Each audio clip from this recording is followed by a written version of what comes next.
Good to hear. Let's hope your execution matches your enthusiasm. I've got a job for you if you're looking to keep busy. Here are the details.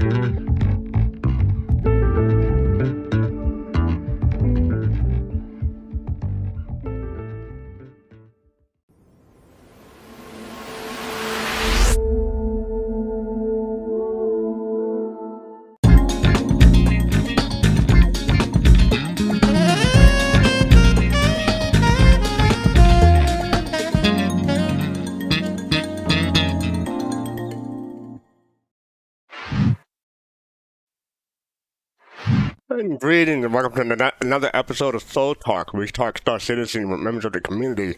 I'm your host, fastcart SC, and today is, what today? Oh yeah, February 15th, the day after Valentine's Day. Hope everyone had a good one. And yes, we're live on YouTube and Twitch. I'm supposed to be joined by a co-host today, but he's evidently running late. I hope he's okay, but hopefully he'll come in soon. But yeah, I'm supposed to be joined by Carrack. But other than that, greetings and welcome to another episode of Soul Talk. And this is episode 133. And with that, 17 more until 150? Another milestone? Or 17 more weeks? What's that? 4 months? 5 months? Yeah, something like that. So yeah, another milestone coming up. Yeah, we just knock them out the park, I guess.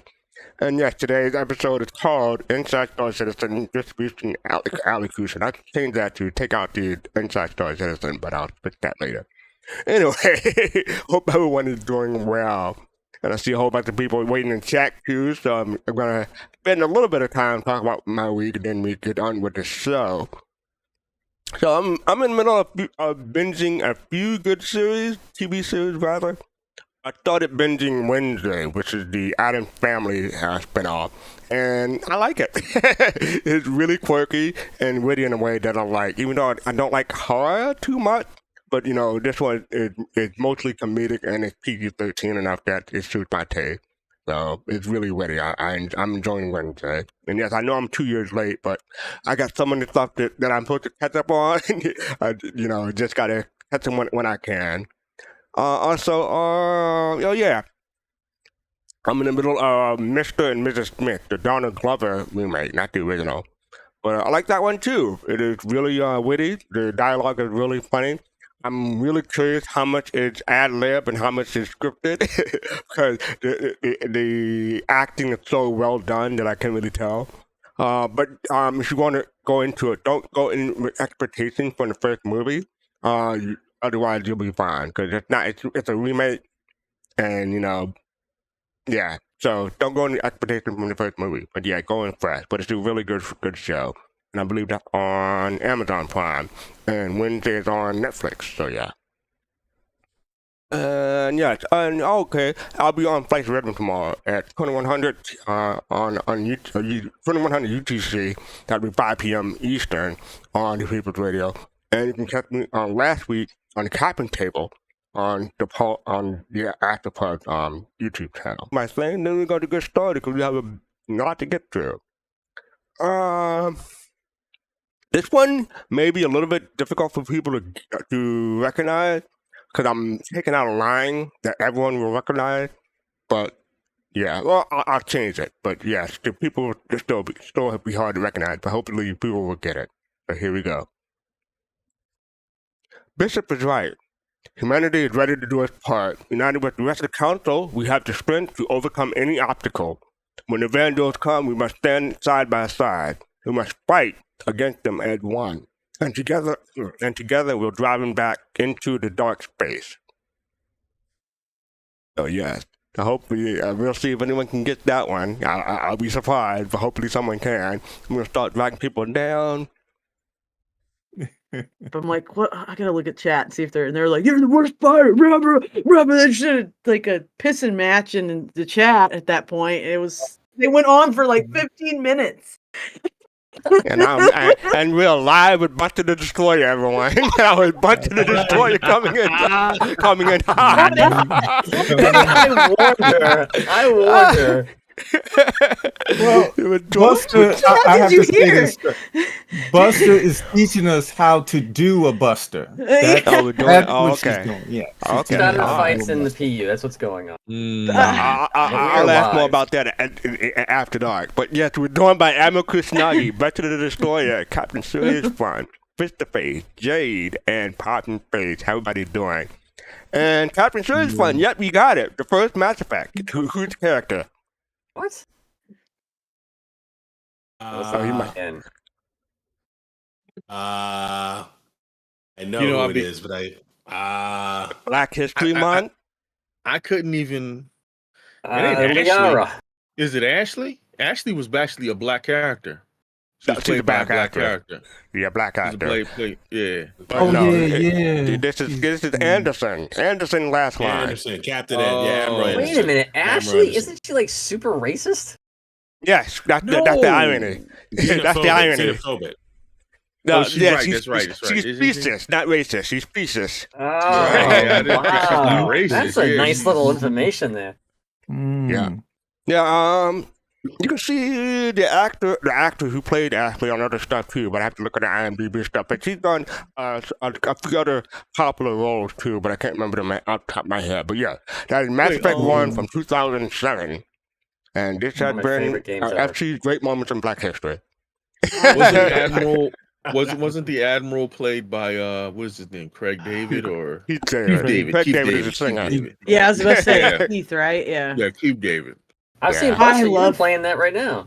I've been playing the crap out of Mass Effect lately. I just haven't played it in a couple weeks, really, but I love Mass Effect. It's one of my favorite series of all time. And honestly, Captain Anderson / Admiral / Counselor Anderson, whatever choices you made for him, he's absolutely like one of my top favorites in that game because I love the guy's voice. Yeah, the guy's voice, and he's such a solid character. Like Anderson would do anything for Shepard. You know, and Shepard should do anything for Anderson. Spoiler alert, there is a third option. Yeah, that's true. Yeah, I think I became aware of Keith David in Gargoyles. He played the voice of Goliath. Yeah, he did. I think that's when I became aware of him. That's the same guy from They Live, right? He's in everything. He's in everything. It would take 2 hours just to go through his IMDb page. But yeah. Well, he was in Saints Row. Yeah, he was in a lot of. His credits in video games is long. Yeah, but not just games, movies too. But yeah. All right, so let's get started with the show. I'm gonna start with the sneak peek from last week, and hopefully people can see it in Discord. Yep, you got it. Yep. The subtitle is "Will You Be My Co-Pilot?" And I believe that is a Valentine's Day reference also, but you know they happen to combine the two. So what do people think that is? That is my upcoming ship, the RSI Zeus. And I'm glad to see they're working on it. Which Zeus is this? He's like, get to work. Yeah, get on it. Zeus is it? I hope it's the CL. It's all of them. It's going to be the same for all of them. Yeah. Hey, Jade. Yeah, I think the cockpit is similar for all of them, right? Yeah. Maybe. I'm not sure. But, I mean, because this is RSI, so they do like to tweak stuff manually, like the Keeler cockpit is different from the Andromeda and Taurus, and so yeah. But the Aurora everything is almost mostly the same, but this is a bigger ship, so I'm expecting something to be a little bit different. But we'll see. It looks like it's got floating pilot chairs, which is interesting. Oh yeah, because it's got the hookup above. Very what's not the Fifth Element? What's the one? Event Horizon. Very Event Horizon with Lawrence Fishburne. What other ships have the floating chair? It's the RSI, right? Yeah. Like the Constellation. Well, Doesn't the Hammerhead have that? Yeah. Well, the Carrack has floating the Carrack seats. Yeah, I was about to say the Carrack seats too. Carrot Carrots. Yeah, I love carrots. Yeah, make your eyes pretty. Push a button and a carrot comes out. Sweet. Yeah. Well, besides Captain Shirley's fun, who's looking forward to the Zeus? I am. Since forever, before they announced it. Yeah, I'm looking forward to it too, also, because I'm interested in the CL myself. I have a CCU for it. I don't know if I'm going to apply it, but I'm probably going to wait for it to come out and then decide. Because I have so many cargo ships. I like my daily driver is the MSR, so I don't know if this is going to be a replacement or, we'll see. Did you buy one, Pops? Yep. We have the exploration one though. Okay. The Zeus CL is slated to have 14 more SCU than the MSR, though. That's why. But the Zeus, it's a winner all the way around. The MSR is so fast, though. It's like my fastest ship in my fleet. And I don't think the Zeus is going to be that fast. What was that? That's a data runner ship, though. I mean, they're going to have all the variants of the MSR. I mean, the name, they changed the name to what is it now? It's the Mercury now. It's the Star Runner chassis. So when they say chassis, they're like, okay, they're gonna have a variant of this thing someday. Didn't know that. Okay. Yeah, that's interesting. Is it gonna be modular? No, just variants. I think. I mean, they CIG really wants to get modularity into the game, but it's so hard, and The only thing I wonder. That ship would be extremely hard to make modular. Yeah, especially because of the basement and the cargo thing, The only thing about I was wondering. Well, Pop is fun. Pop first. No, if they're going to put in another entryway, besides the hope so. Yeah. You can see 2 entryways on the Zeus, but so that's another facet that's good, right? That they seem to have learned from in terms of development. Now, regarding this ship, does this have more cargo than the Taurus? For the cargo variant? I don't believe so. I have to look it up. You can look it up. Someone else can look it up. I have like a Taurus. So. I just want to know if it's worthwhile to upgrade this. Nah, the Taurus is at 174. Zeus's CL is at 128. So. Okay. All right. And the MSR is like 114 or something. Correct. Yeah. Correct. Yeah, I would prefer speed and cargo over just straight cargo, especially when it's only 14 SCUs, but that's me. But fastcart, think of the cargo in the BMM. Oh. Hey, don't get me started. Fastcart, we're going to have to figure out how useful that speed is in master modes, right? Like, what's that going to mean? Oh, it's going to be very interesting. It may change everything in master mode, so we'll have to see about that too. So, good point. All right, so that is the sneak peek from last Friday, the weekly newsletter. So up next we have SCL, Star Citizen Live. And we had John Erskine, the Chief Publishing Officer, Ahmed Shaker, the Director of Publishing Technology, and Mike Jones, Vice President of Corporate Technology. So we had a whole slew of executives on the show last week. So who watched SCL? What did people think about it? I did. It was pretty cool, man. Go ahead, Pops. No, I was just saying we watched it. Yeah. So what did you learn? Cool. It was you saw some things they talked about. 2 things. I put just 2 things because it was a lot, but 2 things. To kind of see them talk about their humble beginnings from like almost every startup company, started from out of a basement or out of a living room of a home or something like that. Then they talked about the issue, I believe, with 318, where it was talking about Amazon was like, listen, we've never seen this much data coming in. They said it was like 1.2 petabytes of data coming in. Yep. Yeah, so they said so. So it wasn't just saying like it was a milestone for Star Citizen. It was a milestone for everything ever. The thing that kind of really got me when they talked about that tarp being over the top of their server. Ooh. I was like, whoa. Because the That's pipe rough. I was like, wow. Okay. And it was a sewer pipe at that. Yeah. It's like, wow. Ouch. But yeah, that's humble beginnings right there for you. Wait, what? Yeah. What? Are you telling me a sewer pipe busted servers? No. Oh, no, I don't think it burst, but the worry was that it could have burst. No, I was listening, but I'm like trying to comprehend what I heard. They were just talking about the early days and of the office, how some of them offices were in closets. And I heard that part, but I was like, wait, what? Yeah, he was just describing the server that they were using, and they had to have a tarp over it because above that was sewer pipes. Right. And if water, that's a little like of all the leaks, that is not the one you want. That is definitely not one you want. Definitely not. I got a leak joke in today. That's nice. Yeah. Oh my God. You got to go over the pipeline. What stood out for me, fastcart. No, sorry. Okay. Buster, did you watch the SCL? Yes, I did. Did you learn anything or anything stood out to you? I mostly just trolled chat, so nothing stood out to you then, huh? I mean, it was cool. Okay. It was a cool journey to hear about, and also I like that guy's belt buckle a lot because that dude's not from Texas. Then either way, like respect, wear the buckle. I think he had that. I mean, I met him. He looks like he's going to a George Strait concert later that evening.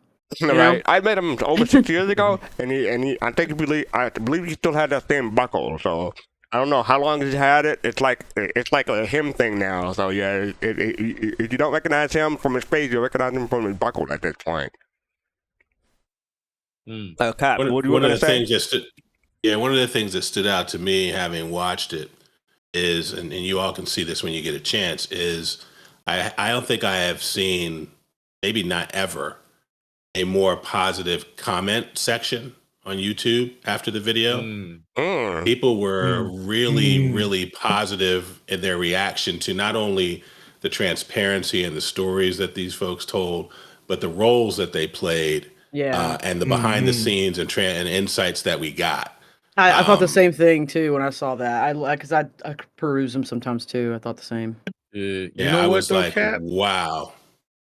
Did you bring out a good point? Because I was really critical of them on 318, in a lot of ways. But to hear about the whole situation about it, I kind of had to take a step back and realizing from hearing the story about, all of that data coming in, that not just, like you said, for Star Citizen, but for Amazon, because that was on something that they were dealing from a server issue. And I was like, wow, okay, that's monumental. So, but anyway. Oh, and it was another touch point on how this thing is doing something different, right? Yeah. And the more insight we can get into that, I think the more, to your point, we appreciate the work that's being done as not having been done before, right? Yeah. And so we give a little more grace, right, when we hear that type of stuff. Yeah. Could we basically kind of agree that from this though that we can blame Jared for all of the deaths in Area 18 when they put the carts in there? Yeah, we can. Yeah, we can because of PTV. Yeah. For people who don't know, we got to explain because people may not have been around that long back then. When Area 18 first came out with the module called the social module, and it was the precursor to the PU. So all we had to do was take the elevator and we load into the social module, and it was Area 18. A lot of change, but you still got the globe, the monument in the center, and everything was around that. But to add more interactivity, I guess you could say, they made the golf cart, the PTV, available to ride around in Area 18. But the thing is, when you crashed them, they exploded. So people had a whole lot of fun just exploding PTVs all over the place. You could just walk out and say, and then you say something could hit you, and you wouldn't know what happened. It was fun. So yeah, some of the things I learned was Chris Roberts messaged Jared at the beginning of the show. He wanted to ask about the blender. We never did find out about the blender. We just make a spectrum thread asking about the blender just to see what happened to it. But they're all out of the Austin office. John, Ahmed, and Mike. Mike. One of the funny, interesting things I found about Mike Jones is that he saw Chris Roberts at the first CitizenCon, according to him. But the live stream is cutting out, and he thinks that 2 days later he got a call asking whether or not he wanted to come down and talk about getting a job for them. So he's been around for a long time. Mm-hmm. Oh yeah, and you mentioned that CIG is the Amazon customer who moves the most data globally. Oh yeah. Oh, one last thing. The last CitizenCon, to tear everything down took 8 hours. But those of us that sold Citizen, we had a booth at the CitizenCon. We got out in like 20 or 30 minutes. Wow. Yeah. Okay. Yeah. Yeah. The rest of them took 8 hours. We were out and say, we got to go. We ain't got to go home. We got to get out of here.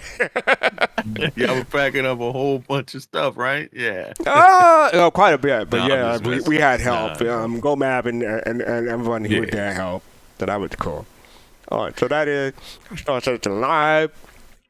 If you want to catch the, I don't know why it's loaded. There you go. If you want to catch the summary, you can go down to Numify's link and check that out. It's only 2 minutes and 47 seconds. 2 minutes and 47 seconds. So, but I think the full video, if you just listen to it as a podcast, you get more enjoyment and more knowledge out of it because it's pretty interesting in my opinion. But yeah. All right, so up next we have, so this is a tweet from Tyler Witkins, Captain Jilo. He sent this yesterday, in fact. And the quote is, I know many of you are waiting for more information and dates related to CitizenCon. Hang tight just a little longer. We're almost ready to share more information. As a side note, though, CitizenCon 2954 is one that you will not want to miss. I expect more information. What was that? I said, you going to that? Not if it's in Manchester. I may go to VerseCon in Austin if they do it again. Yeah. A lot of actors from the game that I think they're from England, like Henry Cavill, Gary Oldman. Yeah, I mean, I was hoping that would be the previous year because they were close to Hollywood, right? But yeah, they may be doing it in England instead. I mean, actors can get on planes. For cheap. Well, not for cheap, but they got the money. What was that? I said I'd rather be 10 minutes from my house than have to travel halfway around the world. These bunch of screaming gamers.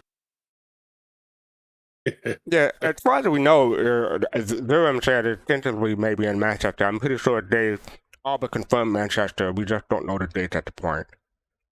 Yeah, Manchester is definitely confirmed. I just hope it's not like Thanksgiving like they did in 2019. That was rough for people over here from America. Yeah. Wait, what? Oh, yeah, 2019 was Thanksgiving weekend.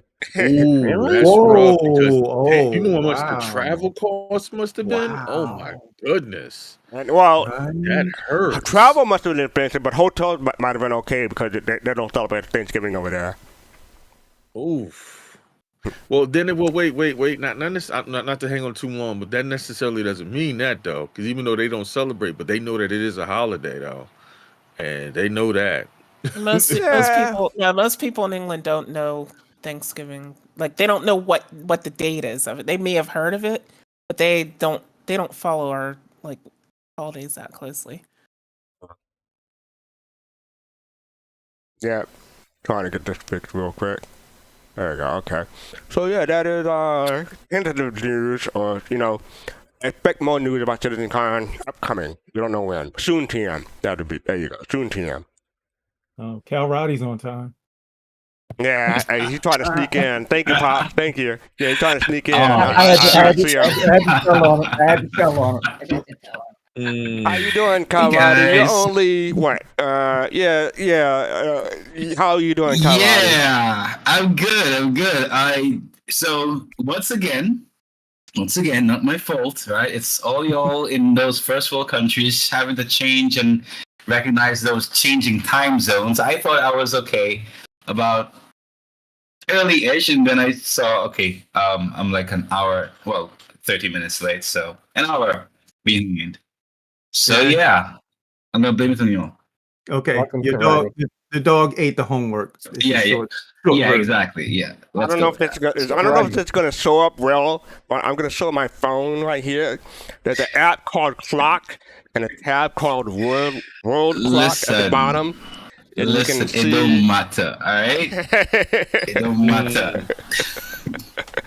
Kalrati, coming off a little echoey. I'm not sure if you use your headpiece on your. Yeah, I'm not using. Yeah, I was gonna headset say that too. Yeah, I'm not sure if you're using the right mic. Oh, I am actually.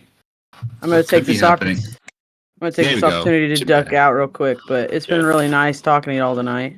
Yeah, it's been nice to talk to you.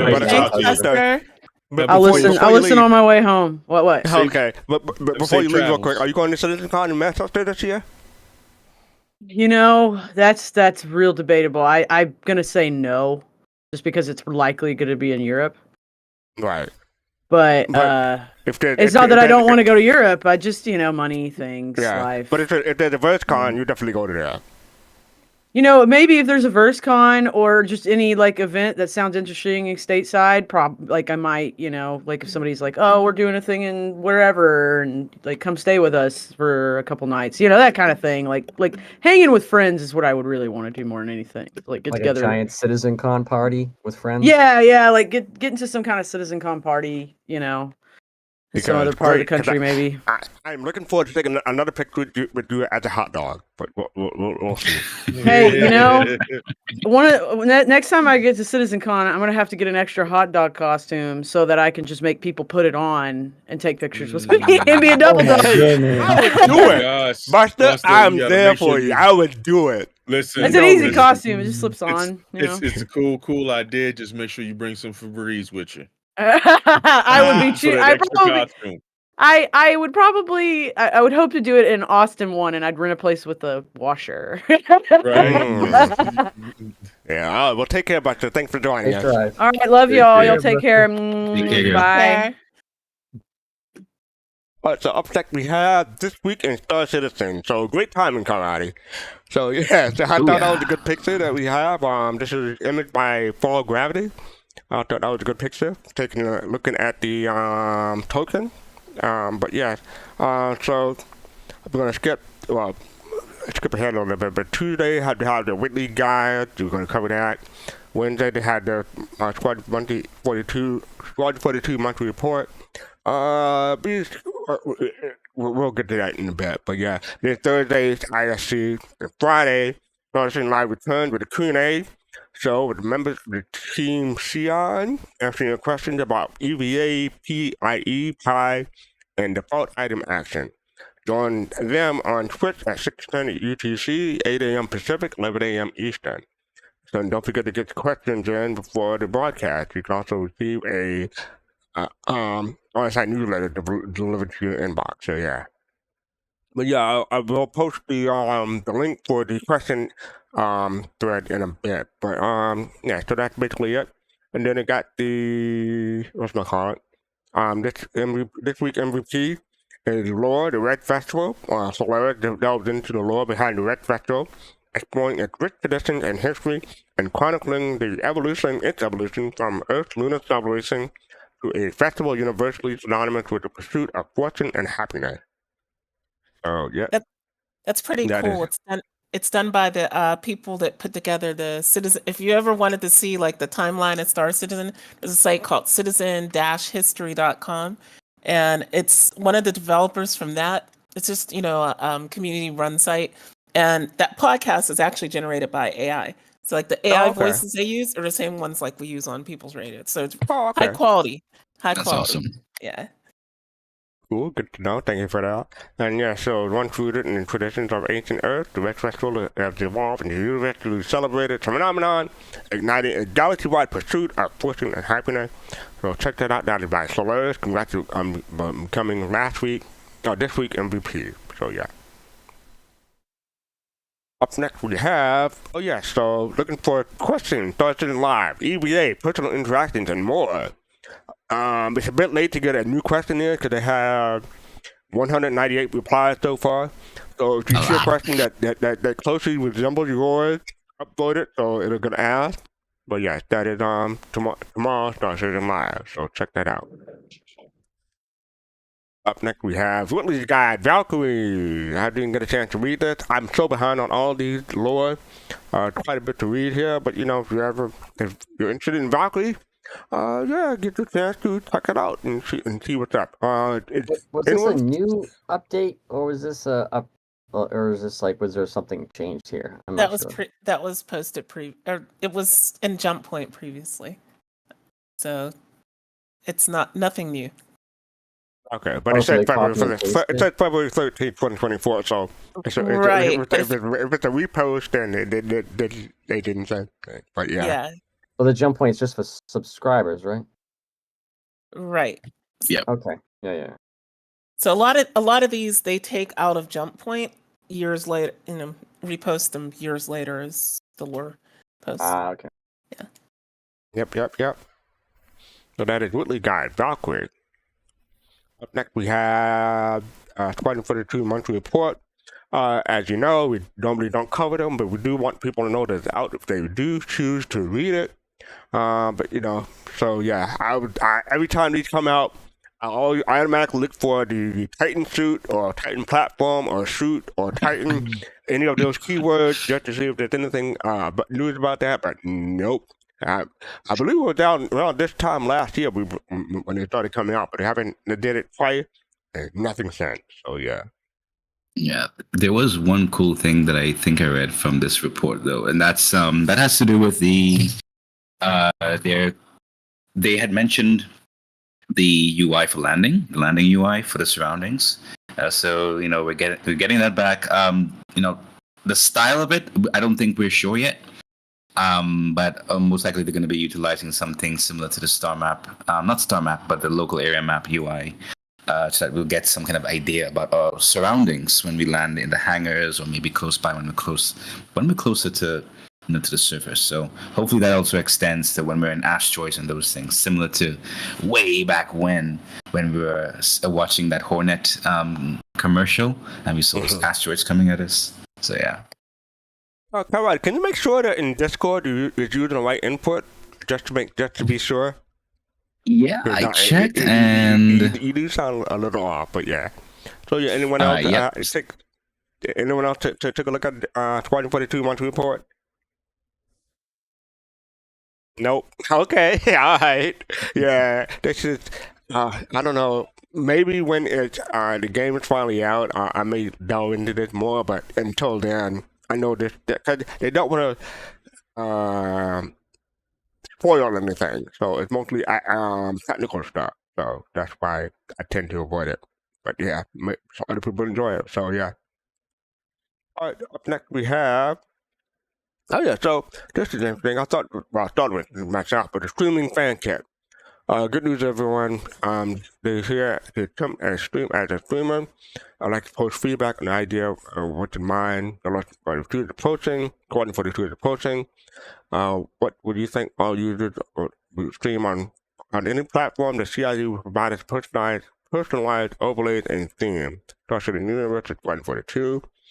Nichols CID replied, they are currently discussing about updating the fan kit recently. What would you like to see in it?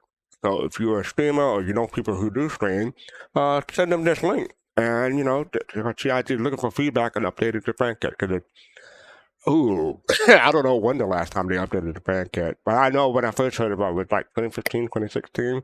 I don't know if they updated between now and then, but I don't think so. But yeah. Last time I looked at it, I think it was like 2019 might have been the last update that I know of. I haven't looked at it recently, but they did add something. They did add a couple things that were newer than 2015 in it. Okay. Oh, that's good. 2019. It's still 5 years. It's 5 years, so that's good. Yeah. But yeah, if you know a streamer, send them this link, and you know, hopefully they can get some good feedback. Matter of fact, I probably should send that to Buster. Or someone send that to Buster for me. I'll do it later. All right, so next one is illegal towing is ridiculous. Basically, whenever you tow someone else's ship, you get criminalized with a crime stat 5 automatically. And this person is complaining that they get crime stat 5. They get fined by the system.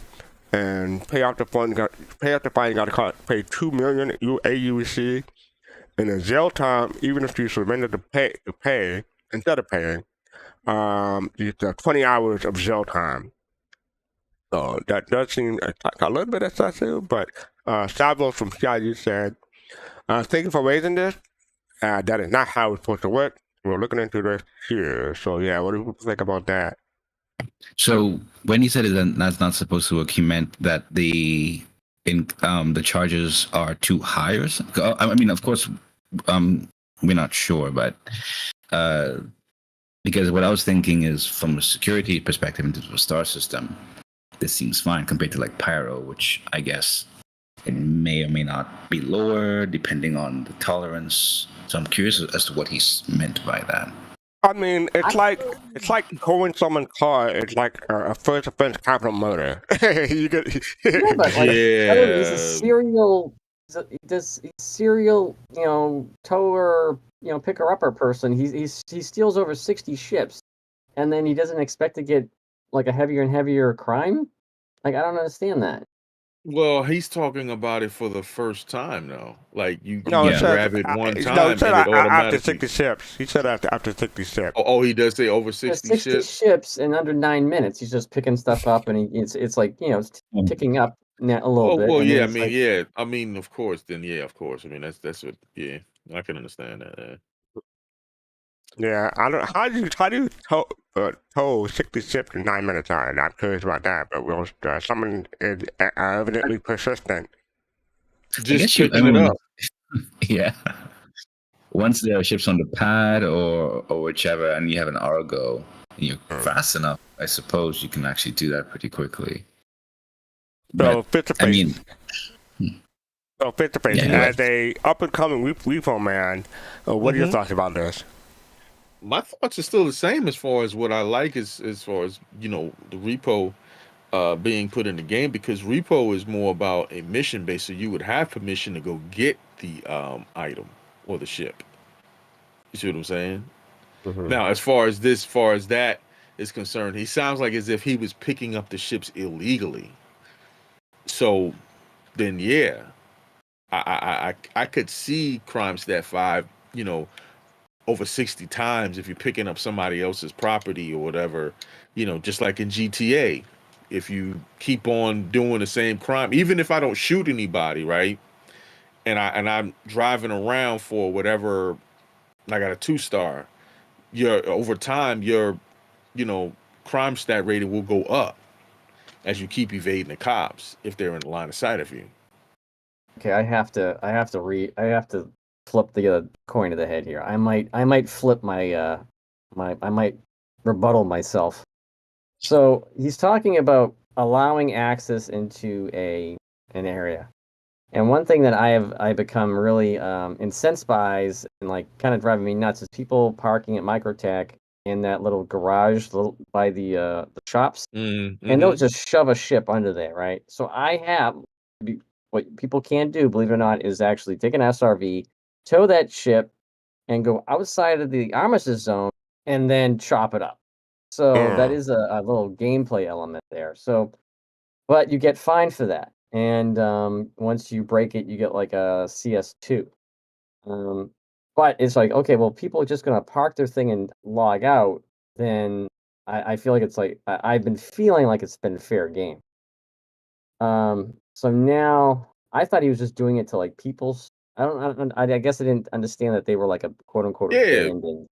So what's the context of it though? That's the thing. What I'm trying to say. I don't understand. Like I was confused where he was getting the ships, how they were parked there. But if SIG is just throwing ships like 60 ships in one location, it's like ridiculous. Like, oh, they're quote unquote NPC ships or whatever. Or they're not just like they're just putting stuff out there to like fill up the servers to test the load. Those aren't NPC ships outside New Babbage. Those are players that either logged out or left them there. Well, what he's talking about is someplace else, Aberdeen, right? Is that just players like dying there and they just respawn elsewhere once they die in the bunker? Is that what's going on there? Yep, that's exactly what's going on. People leave their ships at the bunker, they log out, they get killed or they log out, and it's what we should have is should happen. They should put missions out for SRVs. Right, or like at least like a place like New Babbage, they wouldn't, city wouldn't let you block a garage, right? So they should give you the ability, Admiral, to like tow those away without getting a crime stat if they've been there more than a couple hours, right? Or And so that's mission based though, because now you have permission. I thought this would be an interesting discussion because talk about illegal towing and I know people are looking forward to that gameplay, but we're gonna move on to something that's related. This is a big post, well, not a big post, but I think this will be a big topic. Oh boy. Gomab, thank you for the subscription for 38 months. Appreciate it. Thank you. Thank you, man. So yeah, metagaming, player organized event and organized warfare, and this is addressed directly to Xylo and PlayStation support for CIG. It's a lot to get into. I'm not gonna I don't know where to start and where to end. Anyone know how to summarize during the post? I didn't even realize. I didn't even read the post. Yeah, I didn't read the post. Yeah, essentially, what it's saying is, that CIG has stated that, quote, large-scale disruptions of player organized events will be met with sanctions against those committing them. Also, that participation in the disruption of a large event will be deemed excessive greeting. And they used the rest of the post to sort of say, we have some concerns with that, and we're asking for some clarification. Okay. Right? And they name they name several points that they want clarification on. And Zyla goes ahead and posts a response below. So right. So this time I will try to read it. I'm expecting it to get the whole thing on the screen. So this is from Zylo. I've been following I'm gonna quote him directly. I've been following the recent discussions, and I appreciate concerns raised by our PvP-focused community. And I'd like to provide some clarity and address a few key points that have been brought up.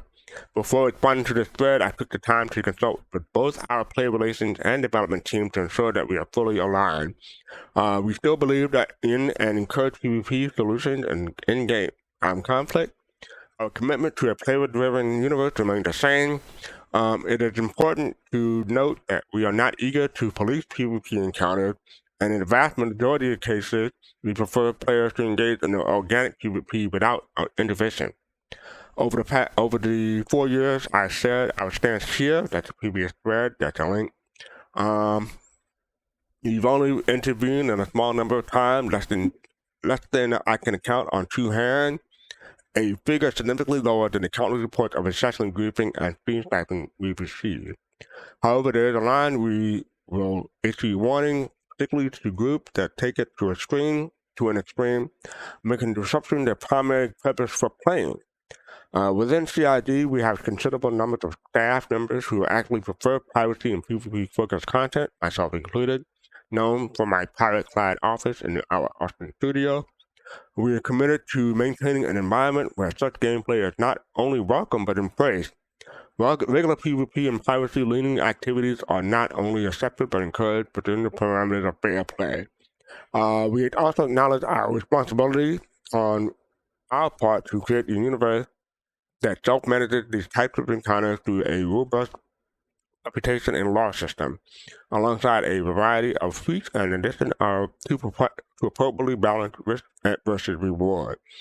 And as you know today, the game is not equipped for a fair balance of player faction, at least not to the degree we intend. And currently, event week and in the making can be wiped and out with minimum effort. Excuse me. This has been seen more frequently lately with pad ramming and A2 flybys, commonly followed by videos mocking those impacted, all with very little gameplay repercussion. Again, though, we are aware and acknowledge that this will need to be solved by the game itself, which will be the case as our intended systems come online and mature. It is also important to understand that our recent warning was directed at specific groups that deem as more radically impacting the intended alpha experience. Lastly, I want to clarify that our current stance is not permanent. Espionage, piracy, and sabotage have their place in our universe, and we anticipate a more balanced and refined system to accommodate this as the game progresses. Oh, that was a mouthful. Who wants to go first on what they thought about that? It's always going to be like this for a long time because the moment the game became less hard-coded, like your typical MMO where you literally cannot do this or do that, and they started to introduce laws, it became just like, how misunderstandings are, in real. I don't really like to always equate things to in real, but, these are qualitative challenges, right? They're not quantitative anymore when it comes to implementing certain laws and in the game. And like you said, because these features are incomplete, we haven't had the kind of reputation and such that we want to have yet, et cetera, et cetera. It's going to continue. Posts like these are going to continue to happen, and it's going to continue to shift, I think, as more systems come online, but it's going to continue to happen. And I'm not surprised. I mean, I don't give the person who posted wrong, because, I mean, they're the ones who participate in these things, right? But it's going to continue to happen. I want to put a scenario up there real quick and say what I think they're looking at. Is like, say there's a circle around, a perimeter around. There's no right now. They're again going to get rid of the armistice zones, but say there's a city, Microtech, or look at New York City, and if a B-52 goes near New York City, like, everybody knows about it. Right now we have the comm system up. They know if I kill somebody on some distant moon, as long as there's a comm station up. So if they detect 2 A2s or 20 A2s within like 50 kilometers of Microtech, they're probably going to have the ability to say, hey, throw out a couple heavy, redeemers out there and see what's going on, or shoo them away or something like that. So perhaps you could have like X1s racing on the frozen lake of Microtech without needing, having to worry about an A2 coming bombing people. I think that's what they might look into, or something to that effect, where the game can do its own thing and they don't have to get involved. So we'll see what they decide to implement in the game, but it'd be interesting to see if they could do something like that. I mean, it seems like every other year they have to put a reminder of a post like this up, in my opinion. Because as the community grows, new people come in, they may not be aware of the stance that CIG has. So maybe old news or similar to what people have read in the past, but new people may need to be notified of this. What were you going to say, Jade? Oh, I was just going to say, this has been going on for quite a while. I mean, the very first Daymore rally was attacked by an organized group, and I know the people that did it, right? I don't know them personally, but I know who attacked it. And the same group this year attacked the Daymore rally again. And, but in the case of the Daymore rally, it's part of the lore. There's pirates and, what do they call them in Star Wars? The sand people. The sand people. Yeah. That's all part of the lore of the Daymore rally. Raiders. Right. Yeah. Tusken Raiders. So that's part of the Lord of Daymar rally. But like other events that CIG promotes, like, yeah, I mean, they should definitely when there's an organized group that's trying to attack an event that CIG is promoting, yeah, they should step in until those systems are in place, right? Why not? So I totally agree with Xylo here. It just makes sense. What's important about what Xylo says, I think, is that they acknowledge the responsibility on their part to create a PU that self-manages these types of encounters, to build the systems that will manage these types of encounters. Now, what those systems will be interesting, and it'll be interesting to see how dynamic those systems are, because usually what an MMO does is it creates systems or rules, and then players just walk up to the line and the edge of those things, and if griefing is X, they go to 0.99999x and do that, right? And that over time may also be excessive griefing, but it's within the rules, right? The other part is that the last part that Xylo says is that their stance isn't permanent, that this is dynamic and evolving, because they are trying to create an alpha experience, but the alpha experience will definitively be different than the beta or the retail experience. And so I'm interested in seeing what kind of systems they can build out and how dynamic those systems can be. Because I think what they're also saying is they don't want to have to manage this every time. They want the game itself to manage it. Yeah. It'll be interesting to see what they come up with. Yet. Right. Yeah. So this is the ongoing I just want to process. come in and say that I am not Captain Serious Fun. We're two different people. Yeah, you're good looking. You know it's against the rules to be in two places at once, right? Oh yeah, am I? How you doing, Mav? Good to see you. Good. Hey, look, this will be the first and last time you'll ever hear me say this, but Star Citizen just needs more popo.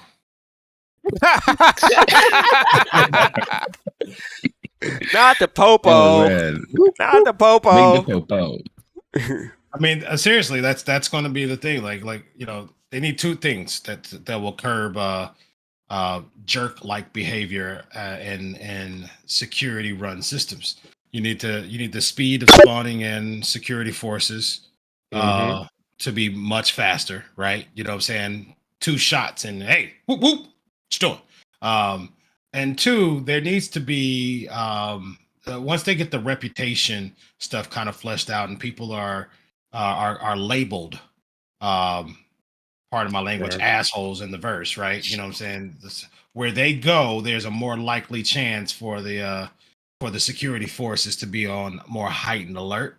And they, if you got a new account and you just jump in and start pad ramming people, you may take a little bit longer, but if you are a known jerk in the verse and you go someplace, there's probably going to be a good chance that the cops know you're there and will spawn in quicker. Well, just like that to curb it. Oh, go ahead, Fist. No, I was just going to say this is actually really a topic that was discussed on Saturday. In a sense, like it was another scenario that kind of that happened that Griff touched upon. A person was out doing whatever they was doing in the reclaimer, and somebody tried to come up on them. They were out in the space, and then they waited for them, back at the space station with an eclipse and shot them with an eclipse while they were in armistice zone. And they were just trying to kind of figure out, well, how do you deal with something like that? And to the point that we were saying on Saturday is the same thing as Goma was saying. Basically the main thing is that SC is going to have NPC response, because player response is not going to be the thing that's going to curb this. No. Yeah, ultimately, I think, real quick, I know all these things are coming online, but unfortunately not at the rate at which we all wanted to come online, True. Yeah, that's a good point. So all I gotta say is, what if you're a well-meaning troll like me? Because I don't want to hurt nobody. I just want to have some fun. Just remember, it's Star Citizen, not Star Psychopath. Right. Oh wow, that's a hot take to end on. But this goes on to another hot topic, or a big topic, as I put in the note. Evocati patch notes, a new home. So I read a whole lot just now. Kalrati, would you mind reading this part for me? Yeah, sure, I got you, man. So Evocati patch notes, a new home. Hello, everyone from Xylo. When we initially launched the Evocati test flight program in 2016, we implemented an NDA process that has remained largely unchanged to this day. The primary objective of this NDA is to prevent any potential confusion or misrepresentation of the current state of the game, primarily for those that may not be following the project as closely. As you all know, the Evocati tests have never been for the faint of heart. Even though participating in the Evocati test flight requires a certain level of resilience, and we're incredibly grateful for the support and participation that ultimately helps propel features and content towards their debut on the live service. Now, over the years, we recognized that certain aspects of the Evocati test flight would benefit from being public facing. Historically, Evocati patch notes have been confined to a private section on Spectrum, visibly only to those testers who have signed an NDA. However, we have decided to make a change moving forward, and that is we will begin to release the Evocati patch notes publicly, allowing everyone to read and discuss their content. We believe this shift will contribute to a more inclusive community that embraces the fun in theory crafting and provides a transparent glimpse into what's on the horizon. Until further notice, Evocati patch notes that we post on Spectrum or the RSI website are now exempt from the NDA. This change pertains specifically to the patch notes and does not otherwise change the NDA's continuing coverage of the Evocati program. It's important to note that this change allows open discussion, such as text or voice, for upcoming features and content listed specifically in the patch notes, but the NDA otherwise remains fully in effect when it comes to visuals, access, or other content. This means, for example, that mediums such as images, videos, and related broadcasts are still not permitted to be shared and would be considered a breach of the NDA. And finally, we hope this change is a welcome one, and as always, we'll monitor and make further adjustments if necessary. For now, we'll see you in the public patch notes section. Thank you So for that. Jade, Yes. do you interpret that as saying if a patch note is published that shows that says new Mirai heavy fighter testing, that you're allowed to talk about that heavy fighter? Yes. Okay. It's not even just my interpretation. Somebody further down actually asked something along those lines, and Xylo replied. Originally, when I read this, originally when I read this, I thought, okay, we'll be able to talk about the patch notes, but not actually testing. But Xylo clarified, Kalrati, Colossal, we're all in Evocati, right? And this is great for Soul citizens. It's great for all content creators that are in Evocati, because, quite often there'd be a patch that would drop and the patch notes would leak, obviously, and people want to talk about it, but I couldn't talk about it. Kalrati couldn't talk about it because we break NDA. Yeah, what's Evocati? Yeah, exactly. What's that? What? We have to just kind of whistle, smile, look the other way. Now we can. The first rule of Evocati: don't talk about Evocati. Right, now that's gone. Right, we can actually talk about it. The thing we can't do, we can't show you anything. But we can. This is something I've quietly advocated for, for a while. Real quick, I'm gonna read Xylo's reply to this thread as a clarification. So he said, to be more clear, discussions surrounding the patch notes and the content of the build are okay to discuss. This means if you're an active Evocati tester, you're welcome to join in on the discussion related to things that you are playing and testing. We will only object to visual disclosures such as images, videos, and other similar mediums such as live streams, etc. These will be protected under the NDA. So talking is fine, showing is bad. So talk, don't show. We can be very descriptive with words. So Close your eyes. Fast Cart, you and Griff, how do you want to experience that across the Soul Citizens channels? Do you still see some of this as spoilers or what?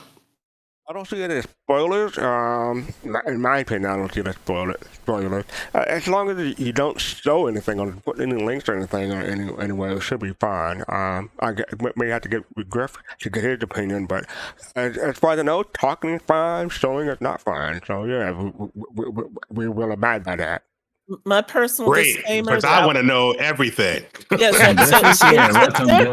Speaking of the devil. My personal disclaimer, this would be me personally. I would always say, look, all this stuff is subject to change before discussing any of it, because Evocati patches are literally volatile. They're volatile. Things can shift, move, be taken out. I mean, there's stuff that Kalrati knows, right? So if we talk about it and it gets removed, don't get upset. Don't get angry at us. Don't get angry at CIG. No, we got to kill the messenger. Don't you know? Yeah, true. Hey, everybody. You get mad at me. How about that? Hey, Griff. Hey, guys. Hey, Griff. Yeah, to help answer the question, I was just going to wait, but then when Fastcart started sharing, I said, well, I'll share a little bit. Our general policy is there's a lot of stuff that we hear about. We not only do we have Evocati here, but I have personal friends who are Evocati. And there are people who, there's everything from the Leaks channel, all this stuff comes out, stuff gets on Reddit. Our general policy has been that we didn't talk about it, even if we felt confident or felt sure, mostly because we wanted CIG to present a finished product. For those of us who were around back in the day, one of the reasons why leaks were bad was not because of keeping the community in the dark, but it was often what was done with leaks that was brought to the detriment of the project. So people didn't understand that, for example, a ship bouncing around on a ramp or inside of a ship was because they were working on a grid. But people would take that and say, see, look, this is this scam game, or look, they haven't got this fixed. And it was really a negative. And so we've always tried to move when CIG moved. When CIG felt it was great to go public, we would go public, even though we may have seen patch notes, little video clips, all that other stuff. So where are we now? I would say that, to Jade's point, that it's still imperative that we let people know that stuff is in testing, whether it's in PTU, EPTU, Tech Preview channel, or at Evocati Note. It means that they're just working on it. There's no guarantees. There's no promises. Until we see something go up on the roadmap and it says committed, we'll treat the Evocati notes the exact same way. Thank you. For that, Griff. Thank you. Yeah, Captain Suicide may want to know everything. I'm still depending on the topic, I would prefer to remain spoiler free until the hit live. But I know it's hard to avoid that because content creators, streamers, soul talk, everything like that. People talk stuff and say stuff, but that's not personal preference. I know. Let me say this, Fastcart. Let me say this. Once it's public, I mean, when you say spoiler free, that's a difficult place. I don't know what spoiler free means if it's published publicly. If you feel that, and I'm not saying this is not the case, I'm just saying it depends on how you feel about it. If you feel that the Evocati notes are spoiling the game for you, which would be like for some people, maybe reading the notes when they're in PTU may be a spoiler. Some people stay away from the PTU because they just want to wait till it comes out. It's going to be difficult, though, because the community is going to want to talk about it. If it's publicly posted from CIG officially, it's going to be very difficult not to have those conversations. Right. So you might want to let Kalrati do the show that night. But I'm just saying, that's going to be something that people are going to want to talk about, because it's public at that point. Yeah. Me personally, I mean, this is don't change anything anyone do. Me personally, I am almost dreading the time that the BMM hits PTU or Evocati. And then, because as soon as they hit Evocati, people are gonna talk about it, right? But I'm afraid I'm traumatized. They may take it away from me again. One passes in, the other passes out. Exactly. Okay, I'll see you guys later. Thank you. Thanks again, Griff. See, So that's the only thing. That's the only concern that I have with respect to the patch, because I know I'm glad for this change, and I'll just briefly touch on my only concern, and that has to do with the it's connected to the volatility, right? Sometimes we see it in P2 as well. Some things may change. Some things may change. The next patch drastically or not. But I do hope that, because of the volatility of Evocati patch notes and the content coming in and out, et cetera, that the real questions that matter, that aren't really related to the volatility, don't get drowned by the panic posts, that devs have to sift through. That's the only thing. Because that's the only reason why I thought that Evocati patch notes would remain in an NDA. Because, it doesn't mean that the devs are obligated to sift through these things. That's just going to change in the next patch. So that's my only concern when it comes to ask the devs and such, that if someone panic posts and says, why did this change this way, that devs have to spend time answering those things when they're the more fruitful discussions in other posts. So I guess we'll see going forward. And yeah. I'm really hoping devs have restraint to not read Spectrum until it's actually at least in wave 2. But yeah. True. Depends on the dev, but yeah. And shout out to Maiden Ariana. How are you doing, Maiden Ariana? Cool to see you. Hey, Thanks Maiden. for being here. Hop into Discord. We'd love to hear from you. Oh yeah. That is okay. Well, anyone else have any opinions about this? Think being that they are the notes get leaked literally the half a millisecond after they're posted, I don't think the impact will be that bad.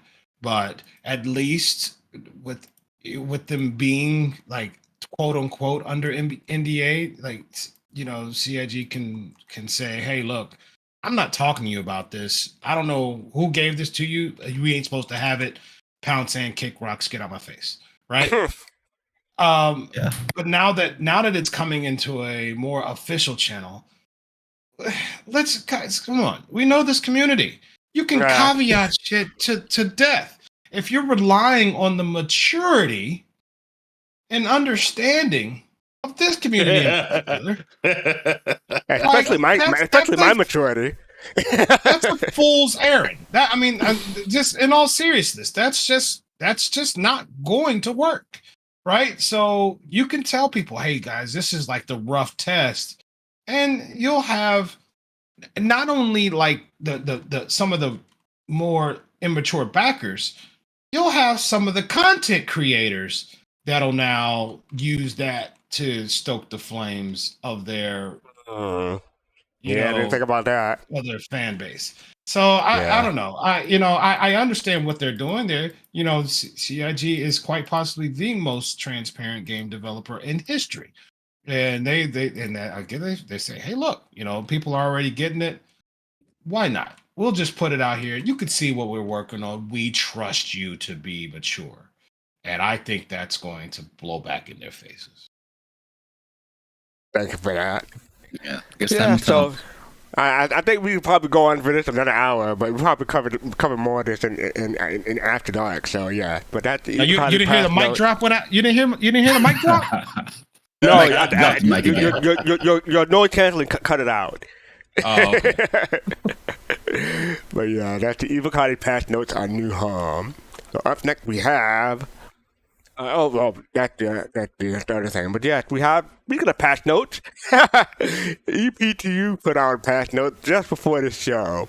So this is EP patch notes 9067934. So yeah, 5:19 p.m. I think it's local time for me. Oh yeah. I didn't really catch anything different about this. Or a few more tweaks. They got a few more bug fixes. They want people to, a Linux Commander update master mode, fix the input access ranges in master mode. This build contains further memory logging to find issues related to the server and client crashes during the Idris battle. Fix one client server crashes and fix one server crash. So I'm not gonna ask people who if anyone had a chance to get into this because this is just released. So yeah. Oh, Marty. Oh, actually, how about it? Is this the reason why you were late? No, actually, I was having. It was completely not Star Citizen related. It was like a post Valentine's date gaming night with the madam, and we just got lost in. We were playing another game. So yeah, a video game, not what you guys are thinking. But yeah. Nobody was thinking it. You said it. I'm gonna leave that alone. So yeah, that is the patch notes that just came out today, and then it's available for everyone, not just Wave 4, Wave 3, everyone, all backers. So yeah. What's your guy? I don't know if we could talk about here, but what's your take on the EPTU change to the disruptor weapons? I heard they've been severely nerfed. Kalrati or Jay? You asking? Well, did it say they were nerfed, or did they say they were adjusted? Well, they were quote unquote adjusted to only, I think, deal damage to the power plant and maybe the shields a little bit. Okay. What were they supposed to do? I'm still hearing some Evocati hesitancy from Jade. Yeah. I started Evocati in 3.5, so old habits are hard to break. I think I highlighted it here. It says distortion damages cause a severe performance decrease proportionate to the ship size. So that's the only thing that says about distortion guns here. But hold on, that's distortion. Good, I'll go into my search mode. Keep on going. All right. You get back to you. Thank you for that. So up next we have. Okay, this is information about the Coramor event. People want to know how to get the free nomad rental. If any rental, in fact, you just got to click on the robertspaceindustry.com/buy free, but you have to click the button to get for 2 free. I think I've already hit it, so I'm gonna just go into this and see what I can give people an example real quick. So this is doing it live, folks. Okay, so this hanging temporary close. So it's not available for me now. But yeah, so all the people do have to click on it. There's the button that says fly free. You click on that, and then you have access to the ship. So PSA for people. The Red Festival Challenge coin is missing. People having trouble finding it. They had a reply from Nico then confirming that they pushed the hotfix at 3 a.m. UTC. This was on the 9th. The challenge coins are distributed immediately under 1 minute. And they also replied, you check your web hanger, they can show that they correctly ticket into the account. Following up on the other stuff, prizes for the red envelope. Nico replied that the envelope can be turned into city kiosk for 500 AUC. I believe that's been edited because you might have had a different number. But there's no prizes and the box being said. What do you think about the amount? They're looking for feedback. Do you cast them in one by one or all at once at the end of your session? So they're looking for feedback on that. So go ahead and reply to that if you're interested. But yeah, so people are complaining that 500 USC is not really that much. See if I can get another reply. Maybe I just do it in another tab. Nope, I didn't do another tab. But yeah. Yeah, what do people think about 500 AUC? I think it's because Alpha UEC is still unfortunately the center of everything, man. Like compared to MMOs, when you get an item like this, if you have like 5 items, you have a chance of submitting it into some kind of item bank and winning something, right? Unfortunately, the only way to progress, well, I shouldn't say that, but one of the key ways to progress still is through Alpha UEC. So if you have any kind of event, and outside of looting and such, and you get something to sell for 500 Alpha UEC, so we need, and most likely they have these things in their heads as well, because I remember a couple of years ago they did explain that they didn't have like a live award system in game. That's why things are attributed to your to your hanger on the account on the website, but it's just another example of why things shouldn't be centralized, or why UEC shouldn't be centralized, and why I'm looking forward to more and more diverse rewards apart from getting just credits. Well, I have an idea. How about bit AUEC? That'll work out just fine, right? Of course. No, because it can't be alpha, right? It's gotta be right. Yeah. It's gotta be the real thing. So it would be BUEC. No, that'll be beta UEC as opposed to AUEC. Right. That's what I'm saying. You don't want to do this until beta at least, right? All right. So yes, people can turn in the envelope. They are looking for feedback. So to give them feedback. I left some on there. I said they need to up it back to 1,000 AUEC and increase the spawn rate. Or if they're going to keep the spawn rate what it is now, because I haven't found one single envelope in New Babbage.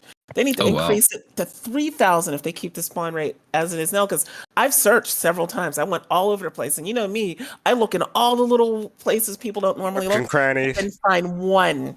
So, yes. 500 alpha UEC. Spend a couple hours. Yeah. All right. Interesting. Thank you for that. This is the PSA. Shulin loaner for Raylan. The loaner matrix has not been updated. Nico replied, this is February 9th. Hey everyone, I updated the loaner ship matrix with the following changes. You have a Zeus ES, the loaner is a Crusader C1. You have a Zeus MR, the loaner is a Cutlass Blue. You have a Raylan, the loaners, you get two loaners, the Shulin and the Taurus. And there's also the whole kit caboodle thing right there. Updated 6 days ago by Proxus. And you can see all the loaners that are currently in game. So yeah. Okay, I'm ready, fastcart. Whenever you get time. Okay, go ahead.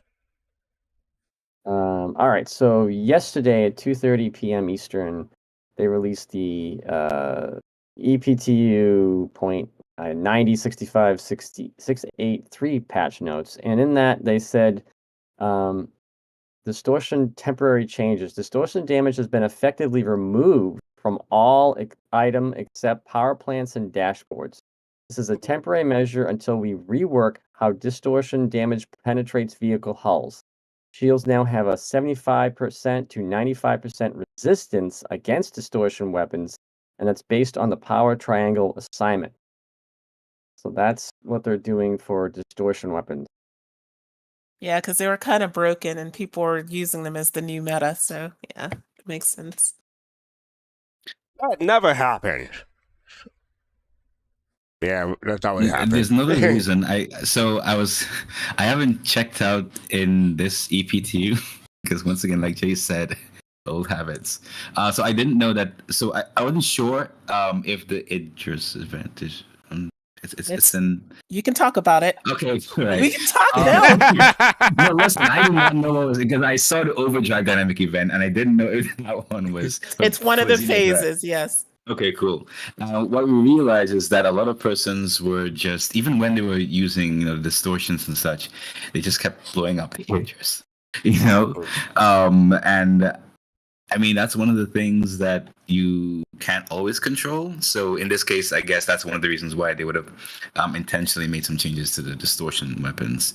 So it only damages or it only affects the power plant and such. So it will at least reduce the chances of the Idris exploding, which isn't supposed to happen, at least based on the directions of the... You're supposed to be able to get on board it. Yeah. So don't blow it up if you want to see the inside. There you go. I am tempted to rename this episode Tell Not Show. Because it's not show and tell, but it's Tell Not Show. Yeah, that's the new episode title. Thank you for that, Admiral. Appreciate it. Yeah, no problem. Up next we have, this is a follow-up from last week. I have a couple of follow-ups from last week about Storms and Fog. People complaining about Storm and Fog being too much in the game because it's hard to see through. So we got a reply. This is from the night from Nico. Say, hey everyone, we have the VFX director looking into the issue. Specifically, we're trying to find out where the volumetric fog is coming in so strongly at relatively low wind strength when associated with particles or not. Thank you for your patience. They are looking into it. That was a follow-up from last week. Another follow-up from last week is from the roadmap update. I'm gonna say what Jack Capella said. As mentioned in the original post, they are waiting for some long-term planning to complete before updating the progress tracker. So that's why the progress tracker hasn't been updated. This is February 9th. I don't think it's still been updated. I don't believe, but that's what they're waiting for. So we're looking forward for the update. That's why it has been updated. Yeah. Okay, so this is another follow-up. fastcart. I was just going to say, before you go too far away from storms and fog, other games you complain because you don't get meaningful stuff. We get meaningful stuff, and people are like it's too much. This is why we can't have nice things. I like when the storms kick in. I like having to react to that. For me, that's gameplay. I like the fog, having to react to that. Right? That's interesting. I don't know. I don't know if you were here last week. I hope they don't ratchet it back.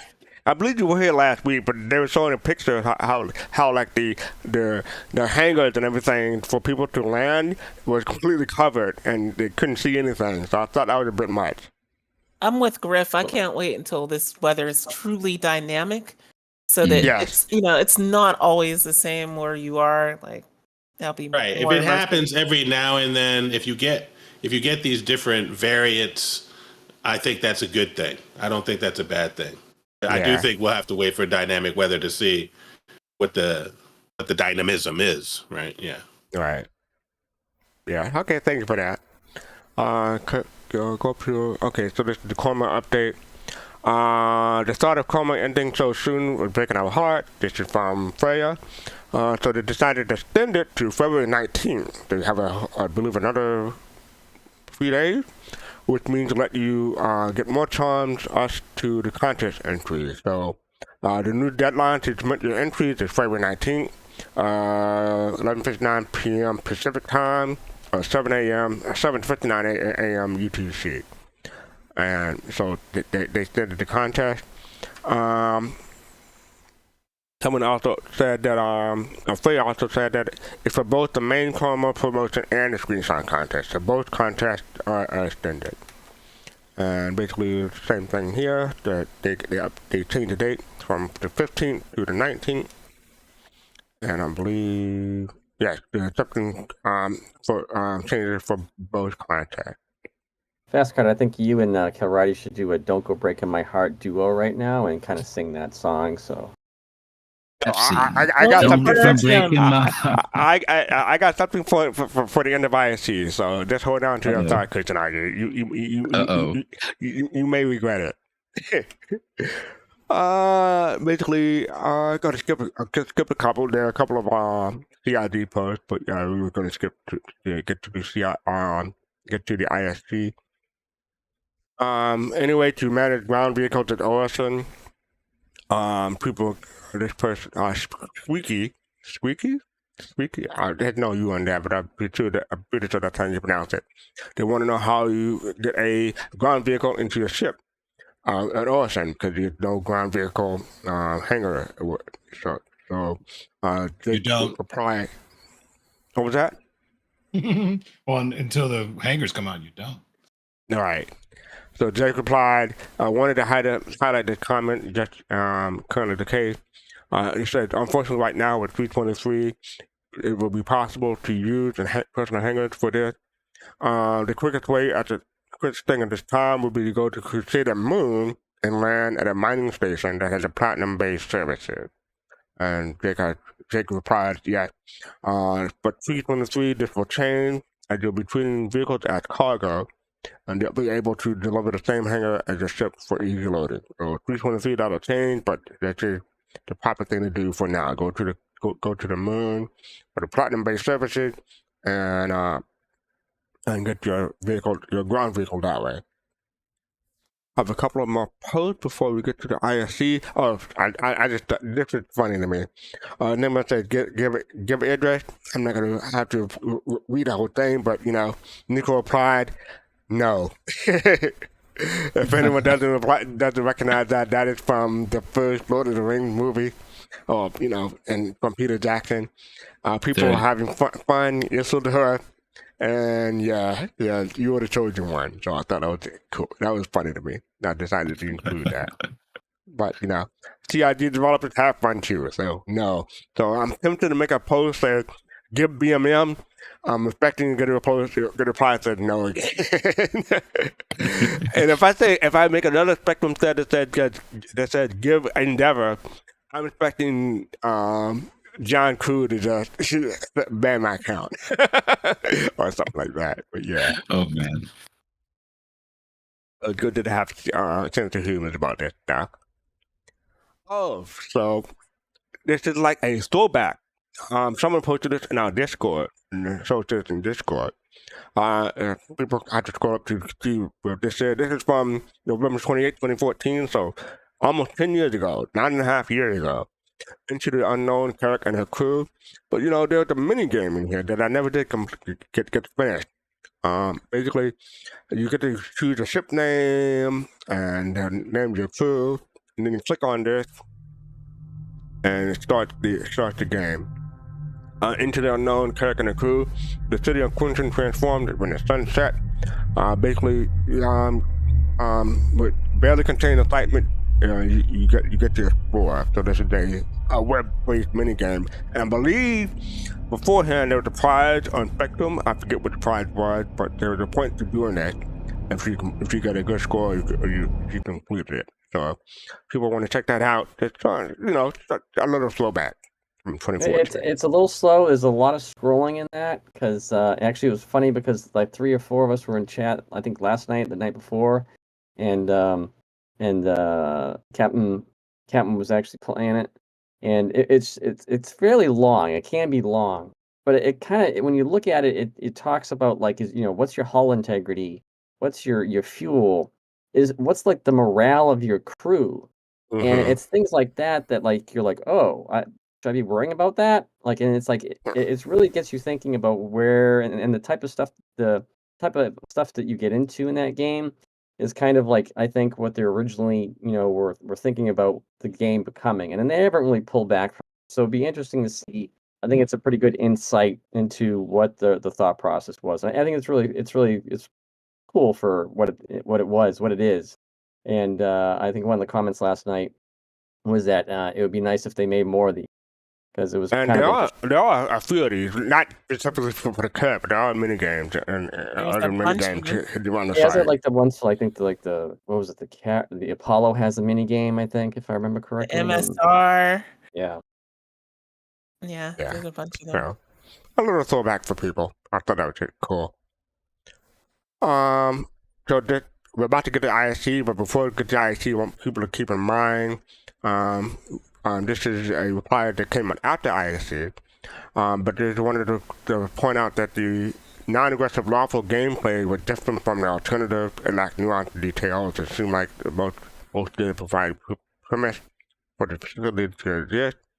This person is saying that's not cool, but Zach Priest from CIG said that that's a bug, and they fixed it, but this was before they recorded the fix. So the iron sights are visible when they shouldn't be. They should fall down when you equip the optic, and you'll notice a lot of iron sight in the video though. So the iron sights are different from what we'll get from what's in the video. So they fixed it since the video. So it's something to keep in mind before we get to ISC. And with that, let's get to ISC. This is 13 minutes long. We're going to go straight through it, no break. But so here we go. Distribution allocation. At CitizenCon 2952, we introduced the concept of distribution centers. These enormous terrestrial microcosms of Star Citizen's entire FPS experience. And since that time, we've intermittently followed along with their progress as they make their way to the persistent universe in the upcoming Alpha 323. And with that milestone approaching in just the next few months, let's dive underground one more time and see where they're at now, and discuss a little more about what you'll be doing once you get inside. What are distribution centers? It's a super basic question, but I've got to unravel about 2 years worth of development time in order to answer it. So a distribution center is a colossal hub that an organization owns that they distribute goods for, and this could be commodities themselves or stuff that they're making. They're very big locations on the ground They're a hive of activity. But you can also go there and cause some chaos as well.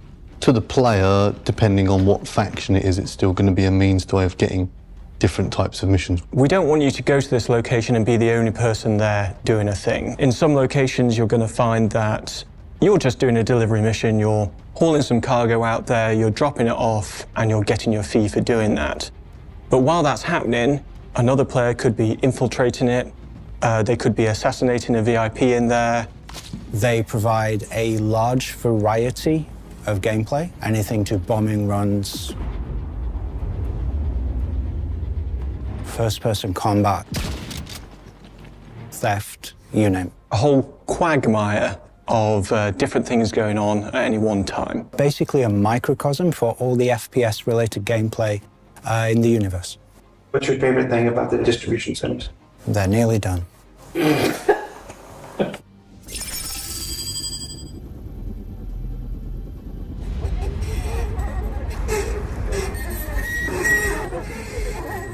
So at CitizenCon, we showed you what is going on at these locations, but you want to know what's actually coming in 3.23, so let me tell you. We're going to have multiple DCs throughout the Stanton system. Each one of those is going to be owned by different brands. Some of them are going to be friendly towards you, some of them they're going to be hostile towards you. At each location, you're going to have access to both sides of the building, both wings. On those wings, we have 2 landing pads and a hangar, and 2 cargo freight elevators. Plus you've got the wing itself, so all the missions that you can do outside. On the inside, you'll have access to the lobby and the rooms off that, so sleeping habs, a kitchenette, and VIP spaces, and some maintenance places in there as well, all with missions. Below that, you're into the main body of it, which has got the central part, which is the warehouse, which is where mainly all the goods go. Branching off of that leads into 2 side roads. From there can be a mixture of rooms. It's always a cargo shop, which is a part delivery space, part canteen for the staff to use for refreshment and taking a break.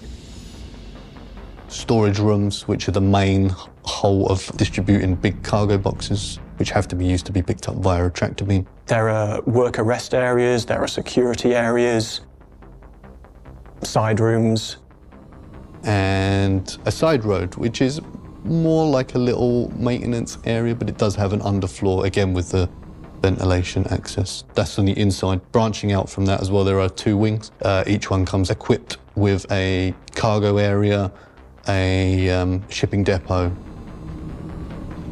and security door from the outside. Hopefully enough content for you to get your teeth into in this kind of initial release. Can you bring vehicles inside? To the outside wings, yes, but you can't drive them into the actual center, no. No. Sound really confident about it.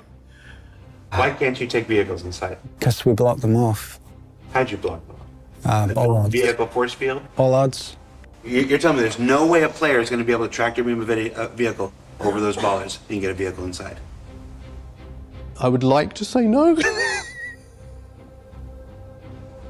Backers, you know better. The challenge is made. Get the vehicles in there.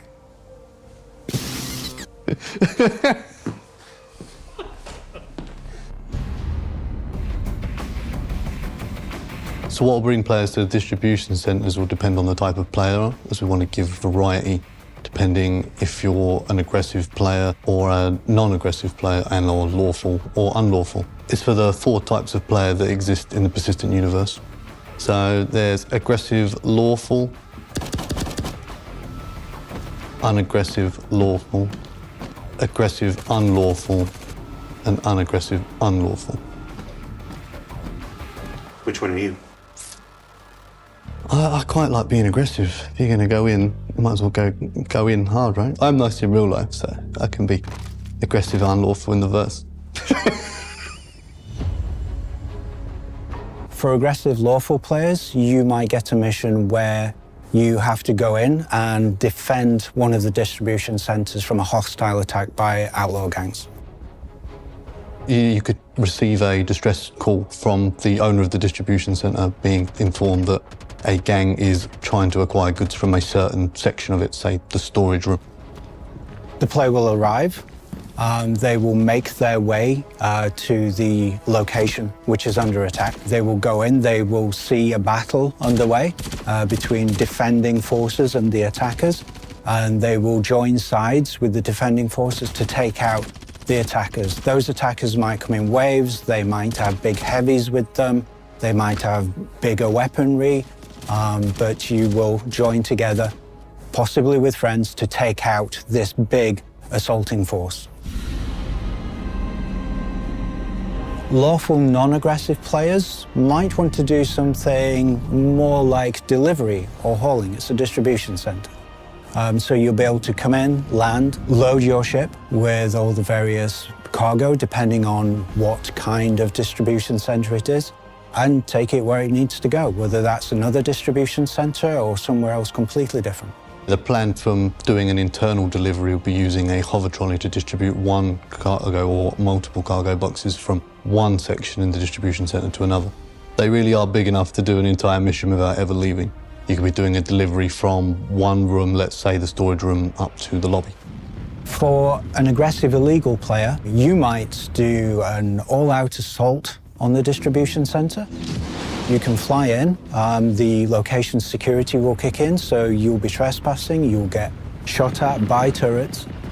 If you manage to land, you will infiltrate the facility. All guards will be hostile to you, and you can go in, you can, if it's an assassination mission, you can go in, take out a VIP. If it's a theft mission, you can run a heist, go in, rob the place, get out again. Each distribution centre, especially the bigger company ones, would have armed guards at least on site.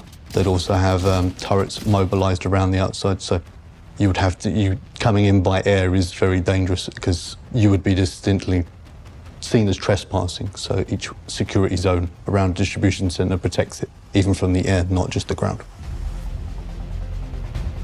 So for non-aggressive, unlawful theft missions would be a prime example of you sneaking into distribution centre to avoid being detected by security to acquire goods unlawfully.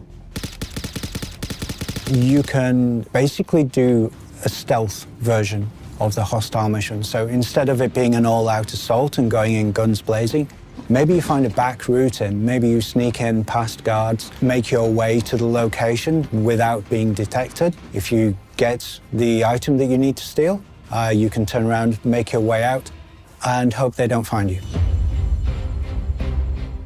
For players that don't have a mission, the response that you get when you approach a distribution center is going to depend on which distribution center it is. Some are going to welcome visitors. They'll be quite happy to see you. Others definitely don't want any visitors at all. So depending on the type of facility, some public ones, and you'll be able to come in and just use it as a social space. Other higher security level ones, you would not have or be granted access without being granted a mission. So besides missions, if a player decides to go like full chaotic evil inside a distribution center, they can go in full guns blazing, but they're going to be met with a lot of resistance. So you're going to need to see some pretty, like a heavily armored ship to deal with the anti-air guns and a lot of firepower when you get inside because there's a load of guards to deal with.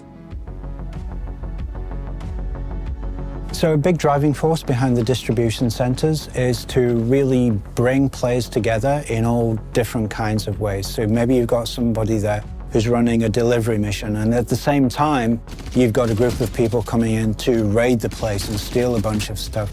They all get caught up together in a whole big mess, and the hope is that it's a fun, exciting, and probably quite chaotic experience. We want it so that as you're playing it through, yeah, other things are happening around you, things that you sort of want to get involved in yourself. I hope the players perceive it as mainly for the variety, to give the players the choice to like just to lean into, do they want to be aggressive or do they want to be passive? That we know different players like playing different ways, so we're hoping this variety in the distribution centre gives the players the access whether they want to play that aggressive or passive fantasy inside the verse. Of course, this is the first drop of the distribution centres and development will be ongoing. We're shooting for a healthy variety of distribution centres for 3.23 and more to come as we approach 4.0. So at some point after 3.23 and into the future, I don't know when, we are going to be looking at the end game stuff that you want to play, and that's going to be in the form of raids. Raid! Raids! Don't put that in. Oh, we're definitely leaving that in. So, what did we learn this week? Well, we learned that distribution centers will be home to missions and gameplay of every sort, that Alpha-133 will mark their arrival, that the much-anticipated raid gameplay first discussed at CitizenCon will follow at some point thereafter, and that if you're the ISC gameplay capture team working in builds weeks and sometimes even months before Evocati, you may find that the planets of Pyro and Stanton have loaded into the same physical space and turned themselves inside out, when all you're trying to do is make your weekly show. Don't worry, they're having the time of their lives. For Inside Star Citizen, I'm Jared Huckabee. Thanks for letting us share the process of game development with you, and we'll see you all here next week. Like that.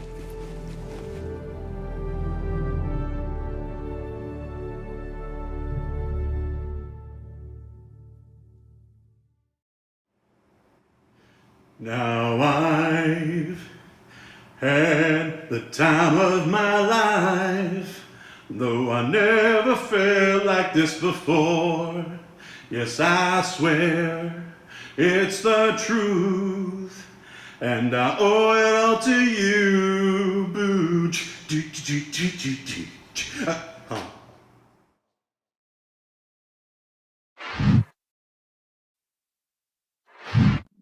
Now I've had the time of my life.